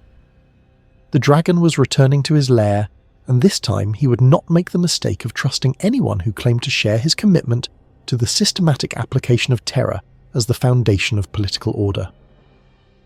Chapter 12. The Return of Darkness. The winter of 1476 descended upon Wallachia like a funeral shroud woven from ice and shadows, bringing with it the return of a ruler whose name had become synonymous with systematic terror throughout the civilized world. Vlad III, Dracula, after 14 years of imprisonment and exile that had transformed him from a merely brutal prince into something that transcended ordinary categories of human evil, crossed the Carpathian passes with a small army of followers who understood that they were participating in what might be the final chapter of the most terrifying reign in recorded history. The Wallachia that greeted his return was a principality that bore little resemblance to the perfectly ordered realm he had left behind in 1462, having been systematically devastated by Ottoman occupation, Hungarian intervention, and the weak rule of puppet princes who had been installed and deposed with monotonous regularity by competing foreign powers. The forests of impaled bodies that had once demonstrated his absolute authority over life and death had long since rotted away, while the population that had lived in perfect terror of his displeasure had grown accustomed to forms of governance that allowed for human weakness and the possibility of mercy. The psychological impact of his return was immediate and devastating. As news of his approach spread through villages and towns, where older residents still remembered the stakes that had once decorated every crossroads and the screams that had echoed from execution grounds during his previous reign. Families that had prospered under more conventional rulers suddenly found themselves calculating the likelihood that their success would be interpreted as evidence of collaboration with his enemies, while officials who had served his successors began making frantic preparations for flight or surrender. But the Vlad who returned to claim his throne for the third and final time was fundamentally different from the prince who had been betrayed by Hungarian treachery 14 years earlier, transformed by imprisonment and exile into something that combined his previous mastery of systematic cruelty with innovations in terror that reflected years of theoretical development unconstrained by practical limitations or moral considerations. The Dragon's Son had used his captivity to refine techniques of organised sadism that would make his earlier achievements in political terror seem moderate by comparison. The first executions that marked his return were conducted according to protocols that demonstrated both continuity with his previous methods and disturbing evidence of their systematic refinement during his years of forced retirement from active rulership. The stakes that once again began to appear throughout his territory were positioned with even greater attention to psychological impact, while the impalement process itself had been modified to extend the dying time and increase the educational value of each individual punishment for witnesses who needed reminders about the consequences of challenging his authority. The selection criteria for victims revealed the extent to which his understanding of social control had evolved during his imprisonment, as he began targeting categories of potential opposition that he had previously overlooked or considered insufficiently threatening to merit ultimate punishment. Merchants who had prospered under his successors found themselves impaled alongside former officials who had served foreign-imposed governments, while entire families were eliminated for the crime of having adapted too successfully to political arrangements that had been established during his absence. The administrative apparatus that he re-established to support his restored reign reflected innovations in systematic oppression that incorporated lessons learned from studying the methods employed by his various captors and rivals during the years of his exile. The surveillance networks that had once monitored his subjects for signs of disloyalty were expanded and refined to encompass categories of behaviour that had previously been considered too minor to merit official attention, creating a system of social control that made his earlier reign seem relatively tolerant by comparison. But the most significant change in his methods involved the systematic application of terror to achieve objectives that went beyond simple domestic control to encompass broader strategic goals related to Wallachia's position in the complex web of international relationships that characterized late medieval Eastern Europe. The impalement displays that had once served primarily as warnings to his own subjects were now designed to communicate specific messages to foreign powers about his capabilities and intentions, transforming individual executions into elements of diplomatic strategy. The Ottoman response to his return was swift and decisive, reflecting Sultan Mehmed II's recognition that allowing Vlad to re-establish his system of terror-based governance would create a precedent that could encourage resistance throughout the empire's tributary territories. The Turkish forces that were dispatched to eliminate him represented some of the most experienced units in the Ottoman military, commanded by officers who had studied his previous campaigns and were prepared to counter the psychological warfare techniques that had proven so effective against earlier invasions. The campaign that followed was characterized by a level of brutality that exceeded even the standards that had been established during Vlad's previous conflicts with Ottoman forces, as both sides employed methods that were designed not simply to achieve victory, but to demonstrate the futility of continued resistance through systematic terror that would influence the behavior of non-combatants throughout the region. The scorched earth tactics that had proven effective during his earlier reign were implemented with even greater thoroughness, creating zones of devastation that would require generations to recover. The psychological warfare that had been Vlad's greatest strategic advantage during his previous campaigns proved less effective against Ottoman commanders who had spent 14 years studying his methods and developing countermeasures designed to minimize the impact of systematic terror on military operations. The Turkish forces that advanced through Wallachia were organized according to protocols that limited their exposure to impalement displays while maintaining operational effectiveness despite the psychological challenges created by fighting an enemy who had refined cruelty into a strategic weapon. The final battle that determined Vlad's fate took place in the forests north of Bucharest during the last week of December, 1476, in conditions that seemed appropriate for the conclusion of a reign that had been characterized by systematic cruelty and the systematic application of terror as a tool of political control. The combat was conducted in darkness and confusion that made conventional military tactics impossible, reducing the conflict to a series of individual encounters between warriors who understood that surrender would result in treatment that would make death in battle seem merciful by comparison. The circumstances of Vlad's death remained mysterious even to those who participated in the battle, with various accounts describing scenarios that range from death in honourable combat against overwhelming odds to assassination by his own followers who had concluded that continued resistance was futile.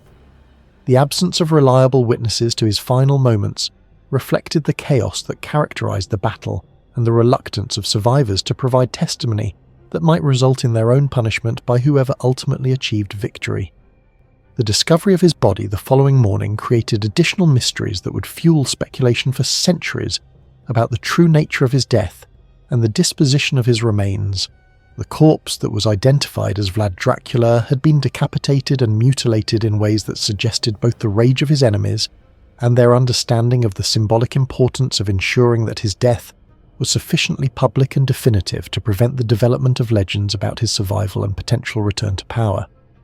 The head that was severed from his body was preserved and transported to Constantinople as proof of his elimination, where it was displayed in the Sultan's palace as evidence that even the most systematic practitioner of political terror could ultimately be defeated by superior military organization and strategic planning.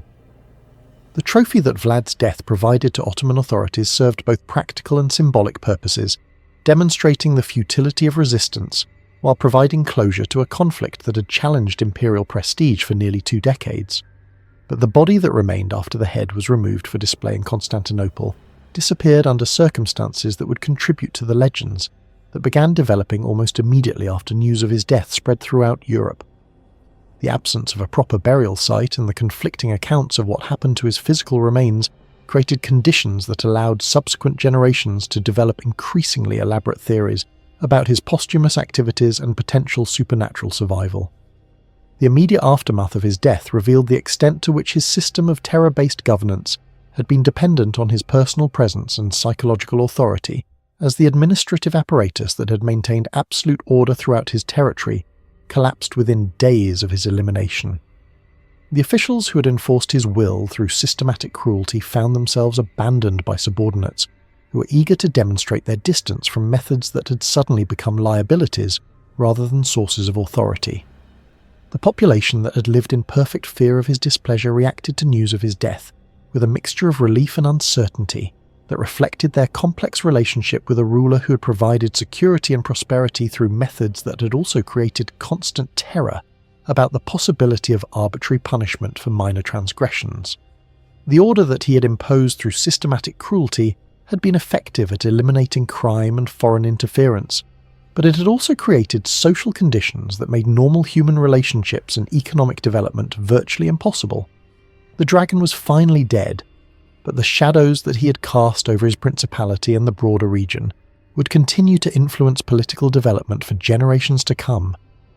The subsequent rulers struggled to find alternatives to systematic terror that could provide comparable levels of domestic control without requiring the complete abandonment of moral considerations. The experiment in absolute rule through organized cruelty had ended,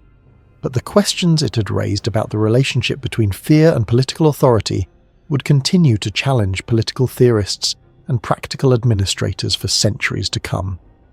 Chapter 13. Legacy of Terror. The frozen ground of December 1476 drank deeply of Vlad's blood, but death could not contain the darkness that he had unleashed upon the world, a darkness that would seep through the centuries like poison through groundwater,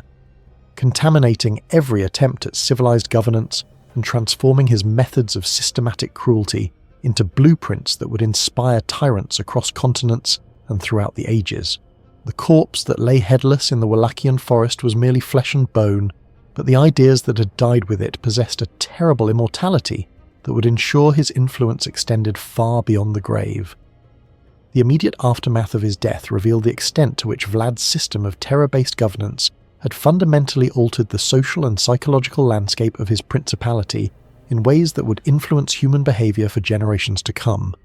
The population that emerged from his reign carried within their collective memory a precise understanding of what absolute power could achieve when combined with systematic cruelty and unlimited willingness to transform human suffering into political authority, creating a template for oppression that would be passed down through oral tradition and written records alike. The administrative records that survived his regime provided subsequent rulers with detailed documentation of techniques for social control that had achieved unprecedented levels of effectiveness at eliminating resistance and maintaining order, though at costs that exceeded anything that previous political theory had imagined possible. The protocols for surveillance, the categories of punishable behaviour, and the systematic application of terror as a tool of governance had been refined to a degree that transformed them from crude brutality into sophisticated instruments of psychological manipulation that could reshape entire populations. The Boyar families who had survived his purges carried with them genetic and cultural memories of systematic persecution that would influence their approach to political participation for centuries, creating patterns of caution and submission that would make organised resistance to future tyrants virtually impossible. The noble class that had once provided leadership for popular opposition to unpopular rulers had been so thoroughly broken by Vlad's methods that their descendants would instinctively seek accommodation with authority rather than risk the kind of comprehensive destruction that their ancestors had experienced. But perhaps most significantly, the common people of Wallachia had been transformed by their exposure to systematic terror into a population that possessed an intuitive understanding of the relationship between individual behaviour and collective punishment, creating social dynamics that would make future applications of organised cruelty more effective because the victims would already be psychologically prepared for the systematic nature of the oppression they would face. The international reaction to news of Vlad's death was complicated by the complex mixture of relief and grudging admiration that his achievements had created among European rulers who were forced to acknowledge that his methods, however horrifying, had produced results that exceeded anything that conventional governance had been able to achieve. The systematic cruelty that had made him a pariah among Christian monarchs had also demonstrated possibilities for social control that would influence political development throughout the continent. The written accounts that began appearing in the years following his death established patterns of interpretation that would shape historical understanding of his reign for centuries to come, with some authors emphasizing the effectiveness of his methods, while others focused on their moral implications. The competing narratives that emerged from these early historical treatments created a complex legacy that would allow subsequent generations to extract different lessons from his example, depending on their own political needs and moral perspectives. The German pamphlets that circulated throughout the Holy Roman Empire during the late 15th century provided some of the most detailed contemporary accounts of his methods, describing techniques of systematic cruelty with a combination of horror and fascination that revealed the extent to which his innovations in organised terror had captured the imagination of populations that had never directly experienced his rule. These popular publications served both entertainment and educational purposes, providing audiences with vicarious exposure to systematic brutality while also documenting methods that could potentially be adapted for local use. The Ottoman records of his campaigns revealed the extent to which his psychological warfare had forced modifications in imperial military doctrine,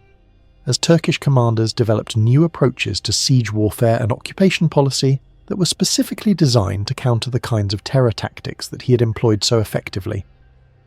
The influence of his methods on Ottoman administrative practice would extend throughout the empire's territories as provincial governors adapted his techniques for maintaining control over subject populations that might otherwise have been tempted to resist imperial authority.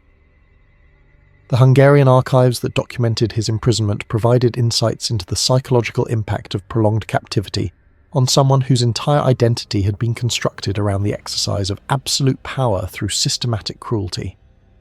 The reports from his guards revealed patterns of mental deterioration and reconstruction that would later be recognized as characteristic responses to the kind of isolation that totalitarian regimes would employ against political prisoners in subsequent centuries.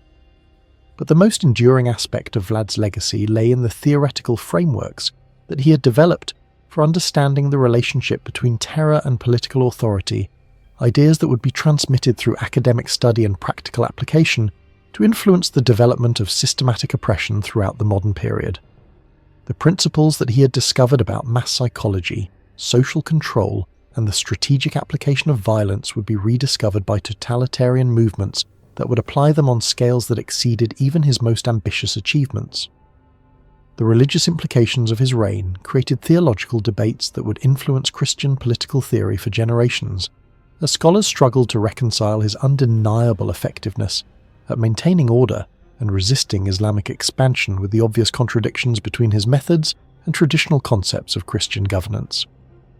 The questions that his example raised about the relationship between earthly authority and divine justice would contribute to the development of political philosophies that attempted to provide moral justification for systematic oppression when employed in service of supposedly higher purposes. The cultural impact of his legend began developing almost immediately after his death, as storytellers and chroniclers transformed his historical achievements into narratives that combined factual accounts of his cruelty with increasingly elaborate fictional elements that enhanced the psychological impact of his reputation, while gradually separating the mythological figure from the historical reality. The process by which Vlad the man became Vlad the symbol would continue for centuries, creating a cultural artifact that could be adapted to serve different political and artistic purposes. The medical and psychological studies that would eventually be conducted on his methods revealed the extent to which he had intuited principles of human behaviour that would not be formally understood until the development of modern psychology and psychiatry. His techniques for breaking individual will and creating mass compliance had anticipated discoveries about conditioning, trauma, and social dynamics that would not be systematically documented until centuries after his death. The influence of his example on subsequent development of police methods and criminal justice systems was both direct and indirect, as administrators throughout Europe studied his techniques for maintaining order while attempting to extract their practical benefits without adopting their moral costs. The balance between effectiveness and acceptability that his methods had disrupted would continue to challenge legal theorists and practical administrators who sought to achieve comparable results through means that could be reconciled with prevailing ethical standards. The architectural legacy of his reign was visible throughout Wallachia for centuries after his death, as the execution grounds and impalement sites that had defined his system of terror became permanent features of the landscape that influenced patterns of settlement and economic development. Roads continued to avoid areas that had been associated with systematic cruelty, while the locations of his major terror displays became sites of pilgrimage for those who sought to understand the practical mechanics of absolute power. The diplomatic precedents that his reign had established continued to influence international relations throughout Eastern Europe, as his demonstration of the strategic value of systematic terror encouraged other rulers to develop their own innovations in psychological warfare, while also prompting the development of countermeasures designed to limit the effectiveness of such techniques. The balance between cooperation and intimidation that had characterized medieval diplomacy was permanently altered by his example of what could be achieved when conventional limits on state violence were systematically exceeded. As the 15th century drew to a close and news of his death spread throughout the known world, it became clear that Vlad III Dracula had achieved a form of immortality that transcended the physical limitations of human existence. His body was dead and buried in some forgotten grave, but the ideas that he had perfected about the systematic application of terror as a tool of political control would continue to influence human civilization for as long as people sought power over their fellow beings and were willing to pay any price to achieve and maintain that power. The dragon was dead, but he had laid eggs that would hatch in every generation, producing new monsters who would study his methods and adapt them to their own circumstances, while adding innovations that would make his achievements seem moderate by comparison. The legacy of terror that he had created would echo through the centuries, a permanent reminder of what human beings could accomplish when they abandoned every moral restraint in pursuit of absolute authority over the lives and deaths of their subjects. Chapter 14. From History to Horror. The transformation of Vlad III. Dracula, from historical figure to supernatural monster, began almost immediately after his death, as the systematic cruelty that had made him a terror to his contemporaries proved equally effective at capturing the imagination of subsequent generations who had never experienced the reality of his reign but were fascinated by the possibility that such comprehensive evil could have existed in human form. The process by which factual accounts of his methods evolved into increasingly elaborate fictional narratives would ultimately create one of the most enduring characters in world literature, though the distance between historical reality and popular mythology would eventually become so great that few would remember the actual man whose innovations in systematic terror had inspired the legend. The earliest written accounts of his reign, composed by German and Hungarian chroniclers who had access to eyewitness testimony and official records, provided relatively accurate descriptions of his methods and their effectiveness at achieving political objectives, though even these contemporary sources displayed a tendency to emphasize the most sensational aspects of his cruelty, while minimizing the sophisticated theoretical frameworks that had made his terror regime so systematically successful. The authors who documented his achievements were more interested in providing entertainment for their audiences than in analysing the political innovations that had made his reign historically significant. The popular pamphlets that circulated throughout Central Europe during the late 15th and early 16th centuries represented the first stage in the mythologization process, as publishers discovered that accounts of Vlad's systematic cruelty sold more copies when they were embellished with increasingly elaborate fictional details that enhanced their psychological impact while gradually separating the legendary figure from the historical reality. The commercial success of these publications created economic incentives for authors to emphasize the most horrifying aspects of his reputation, while adding new elements that would distinguish their work from competing accounts. The religious interpretation of his legacy played a crucial role in the development of his supernatural reputation, as Christian theologians struggled to explain how someone who had defended Christendom against Islamic expansion could have employed methods that seemed to exceed even pagan standards for systematic brutality. The theological debates that emerged from these efforts to reconcile his historical achievements with traditional moral categories eventually produced theories about demonic possession and supernatural influence that would provide the foundation for later fictional treatments of his character. The folk traditions that developed in the regions where he had ruled preserved more accurate memories of his actual methods and their effectiveness, but these oral narratives were gradually contaminated by elements borrowed from broader European folklore about vampires, werewolves, and other supernatural creatures that were believed to prey upon human beings. The process by which realistic accounts of systematic political terror were transformed into stories about literal blood-sucking monsters reflected the psychological difficulty that ordinary people experience when attempting to comprehend the full scope of his historical achievements.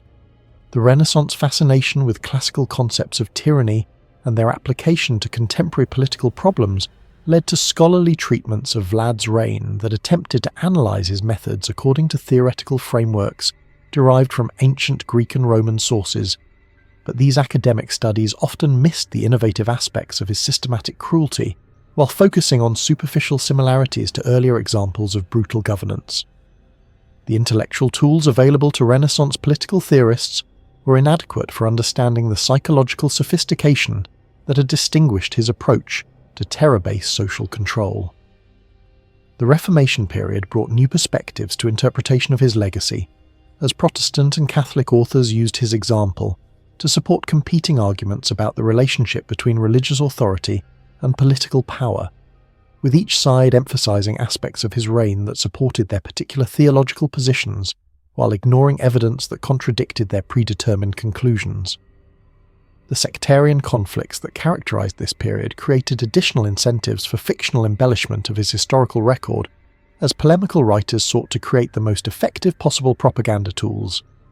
The development of printing technology during the 16th century facilitated the mass distribution of increasingly sensationalized accounts of his reign throughout Europe, creating a popular culture phenomenon that bore less and less resemblance to historical reality, while becoming more and more influential in shaping public understanding of what systematic political terror could achieve.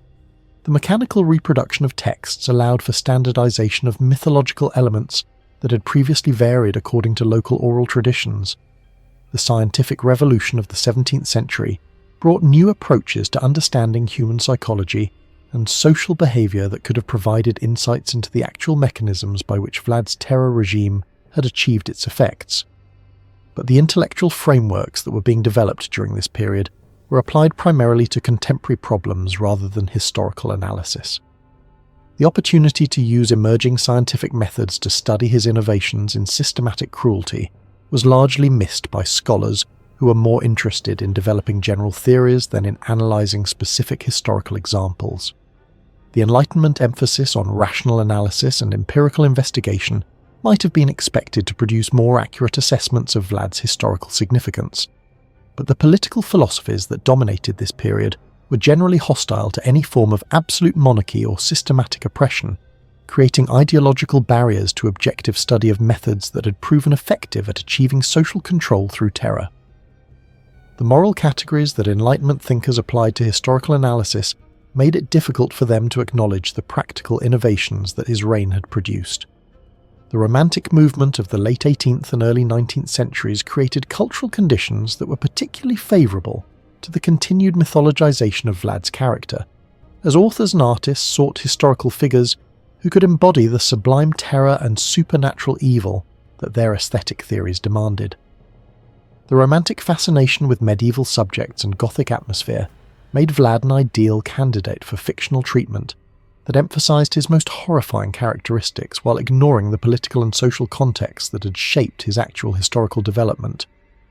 The emergence of modern nationalism during the 19th century complicated interpretation of his legacy in the regions where he had ruled, as Romanian intellectuals attempted to reclaim him as a national hero who had defended their ancestors against foreign domination, while simultaneously acknowledging that his methods had exceeded acceptable standards for political conduct. The tension between patriotic pride and moral revulsion that characterized these nationalist treatments of his reign reflected broader contradictions in the relationship between historical truth and political mythology. The development of modern historical methodology during the 19th century provided tools that could have been used to separate factual accounts of his reign from the fictional embellishments that had accumulated over the centuries. But the academic historians who possessed these analytical capabilities were generally more interested in studying broader social and economic trends than in conducting detailed investigations of individual rulers whose methods challenged prevailing assumptions about the proper conduct of political authority. It was against this background of centuries of mythologization and academic neglect that Bram Stoker began the research that would ultimately transform Vlad III Dracula from a historical figure into the most famous fictional monster in world literature.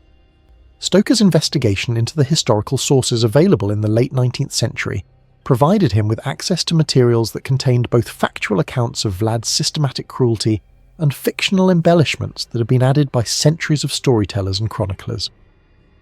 The genius of Stoker's literary achievement lay not in his historical accuracy. Indeed, his novel contained numerous factual errors and anachronisms that demonstrated his limited understanding of the actual circumstances of Vlad's reign. But in his ability to synthesize the most psychologically effective elements from various sources into a coherent narrative that captured the essential horror of systematic cruelty, while translating it into supernatural terms that were more acceptable to Victorian sensibilities than realistic descriptions of political terror, the Count Dracula, who emerged from Stoker's imagination, represented a distillation of everything that had been most terrifying about the historical Vlad, but transformed into a supernatural creature whose evil could be safely contemplated because it existed outside the normal boundaries of human possibility. The vampire who threatened Victorian England with eternal damnation was simultaneously more and less frightening than the historical prince who had demonstrated what human beings could accomplish when they abandoned every moral restraint in pursuit of absolute power. The literary success of Stoker's novel ensured that the fictional vampire would eventually become more culturally significant than the historical prince who had inspired it, creating a situation where popular understanding of Dracula would be based primarily on supernatural folklore rather than documented political achievement. The irony that Vlad's most enduring legacy would be a character who bore little resemblance to his actual historical significance reflected the continuing difficulty that human civilization experienced when attempting to confront the reality of what systematic political terror could accomplish. The transformation was complete. The prince who had perfected the systematic application of cruelty as a tool of political control had become a monster whose evil was safely contained within the boundaries of supernatural fiction, allowing subsequent generations to enjoy the thrill of vicarious exposure to absolute malevolence, while avoiding the uncomfortable questions that his actual historical achievements raised about the relationship between terror and political authority in the real world. Chapter 15. The Immortal Monster. In the end, Vlad III. Dracula achieved the only form of immortality that truly matters. He became an idea so powerful and so terrifying that it transcended the limitations of historical fact to become a permanent fixture in human consciousness, influencing the development of political terror, popular culture, and our fundamental understanding of the absolute evil that human beings can achieve when they abandon every moral restraint in pursuit of power. The wooden stakes that once decorated his principality have long since rotted away, but the psychological stakes that he drove through the collective soul of humanity continue to fester, creating wounds that will never fully heal as long as people seek dominion over their fellow beings. The 20th century proved to be the era when Vlad's true legacy finally came to fruition, as totalitarian movements across the globe rediscovered and refined his innovations in systematic terror, applying them on scales that exceeded even his most ambitious achievements, while demonstrating that the principles he had discovered about mass psychology and social control possessed a terrible universality that transcended cultural and temporal boundaries. The dictators who would make his forests of impaled bodies seem like gentle gardens, by comparison owed intellectual debts to his pioneering work in the systematic application of cruelty as a tool of governance. Stalin's deliberate starvation of millions of Ukrainian peasants, Hitler's industrial approach to genocide, Mao's cultural revolution that destroyed an entire civilization's intellectual heritage, Pol Pot's systematic elimination of anyone capable of independent thought, all of these innovations in organized mass murder could trace their theoretical foundations to principles that Vlad had first articulated through his practical demonstrations of what absolute power could achieve when combined with unlimited willingness to inflict suffering. The dragon's son had planted seeds that would bloom into horrors that made his own achievements seem almost quaint by comparison. The psychological techniques that he had developed for breaking individual will and creating mass compliance became standard operating procedures for secret police organizations throughout the modern world, refined through scientific study and technological innovation, but fundamentally unchanged in their basic approach to transforming human fear into political authority.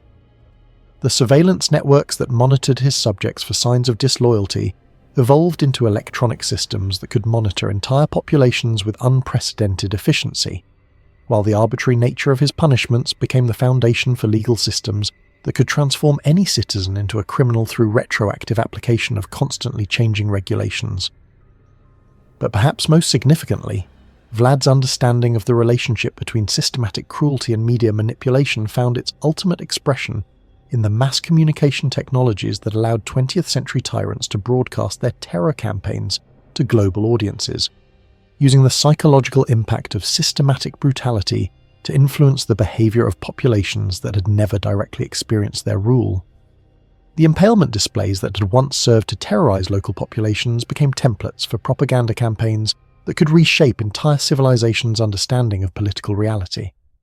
The academic study of his methods during the modern period revealed the extent to which he had anticipated discoveries about human psychology and social dynamics that would not be formally documented until centuries after his death, demonstrating that his systematic cruelty had been based on intuitive insights that were remarkably sophisticated despite the limited theoretical frameworks available to medieval political theorists. The principles that he had discovered through practical experimentation would eventually be validated by scientific research that confirmed the effectiveness of his techniques, while providing theoretical explanations for their success. The development of modern military doctrine incorporated lessons learned from studying his campaigns, particularly his innovations in psychological warfare and his understanding of how systematic terror could be used to achieve strategic objectives that exceeded what conventional military force could accomplish. The night raids, scorched earth tactics, and comprehensive brutalization of civilian populations that characterized modern total warfare all showed the influence of methods that he had first employed against Ottoman forces during the 15th century. The influence of his example on contemporary discussions of human rights and international law reflected the continuing relevance of questions that his reign had raised about the relationship between effective governance and moral authority, as legal theorists struggled to develop frameworks that could prevent the systematic application of terror while acknowledging the practical challenges that political leaders faced when attempting to maintain order in societies characterized by endemic violence and instability. The balance between security and freedom that his methods had disrupted remained one of the central problems of modern political philosophy. The cultural impact of his legend continued to evolve throughout the modern period, as each generation discovered new ways to adapt his story to serve contemporary artistic and political purposes, while gradually separating the mythological figure from the historical reality that had inspired it. The vampire who haunted Gothic novels and Hollywood movies bore increasingly little resemblance to the medieval prince, whose innovations in systematic political terror had actually shaped human civilization. But the psychological appeal of the fictional character testified to the enduring power of the ideas that the historical figure had represented. The psychiatric analysis of his personality and methods provided insights into the psychology of systematic cruelty that helped explain how individuals who appeared normal in most respects could develop the capacity for organizing mass murder on unprecedented scales, while the sociological study of his regime revealed patterns of social disintegration and reconstruction that would be replicated in societies throughout the modern world that experienced exposure to totalitarian governance. The philosophical implications of his legacy continued to challenge moral theorists who attempted to develop ethical frameworks that could address the questions his example raised about the nature of evil and its relationship to political authority. While the theological debates that his reign had inspired evolved into broader discussions about the problem of suffering and the possibility of redemption for individuals and societies that had participated in systematic cruelty. But perhaps the most disturbing aspect of Vlad's enduring influence lay in the recognition that his methods had not been the products of madness or supernatural evil, but had represented the logical extension of rational calculation applied to the problem of maintaining political control through the systematic application of terror. The cold intelligence that had guided his innovations in organized cruelty suggested that similar achievements were always possible whenever individuals with comparable capabilities and motivations gained access to sufficient political authority. The question that his legacy posed for contemporary civilization was not whether such comprehensive evil could exist. The 20th century had provided definitive proof that it could, but whether human societies possessed the institutional and moral resources necessary to prevent its recurrence in forms that would exceed even the historical precedents that modern tyrants had already established. The psychological and technological tools available to potential future dictators offered possibilities for systematic oppression that would make Vlad's achievements seem primitive by comparison. The immortal monster that he had become in popular culture served both positive and negative functions in contemporary society, providing audiences with safe opportunities to explore their fascination with absolute evil, while also potentially desensitizing them to the reality of systematic cruelty through fictional treatments that transformed genuine historical horror into entertainment. The balance between education and exploitation that characterized most popular treatments of his legacy reflected broader ambivalence about the proper relationship between historical truth and commercial entertainment. As the 21st century began and new technologies created unprecedented possibilities for surveillance, control, and the systematic application of terror on global scales, Vlad's legacy acquired renewed relevance as a reminder of what human beings could accomplish when they possessed both the will and the means to transform theoretical knowledge of systematic cruelty into practical instruments of political authority. The dragon's son had achieved true immortality by becoming a permanent part of human consciousness, a dark reminder of possibilities that would always exist as long as people sought power over their fellow beings. The stakes were still there, waiting in the shadows of human civilization for someone with sufficient intelligence, ambition, and absolute absence of moral restraint to plant them once again in forests that would make Vlad's achievements seem like gentle exercises in conventional political authority. The monster was immortal because the capacity for creating monsters was a permanent feature of human nature, and each generation would face the choice between civilized restraint and the terrible effectiveness that systematic cruelty could achieve when applied with sufficient skill and determination. In the end, Vlad the Dracula had transcended death to become something far more significant than any individual ruler. He had become a permanent warning about the ultimate destinations of political ambition unconstrained by moral consideration, a dark mirror that reflected the absolute evil that human beings could achieve when they abandoned every principle except the pursuit of power. The dragon's son would never truly die because the dragons that had created him were still breathing in the shadows of every civilization, waiting for the right circumstances to emerge and begin the process of systematic terror once again. The immortal monster lived on, not in any supernatural form but in the terrible knowledge that what he had accomplished was always possible, that the stakes were always waiting, and that human civilization remained only as secure as its commitment to preventing the conditions that could produce another ruler who possessed his combination of intelligence, ambition, and comprehensive understanding of how systematic cruelty could be transformed into absolute political authority over the lives and deaths of entire populations. The darkness that he had unleashed upon the world would never be completely contained, because it lived within the human capacity for evil itself, waiting for someone with sufficient knowledge and motivation to give it form once again, in forests of stakes that would grow until they covered the earth in shadows that would never lift. Thus concludes the tale of Vlad the Impaler, the real Dracula whose reign of terror exceeded every nightmare that fiction could imagine,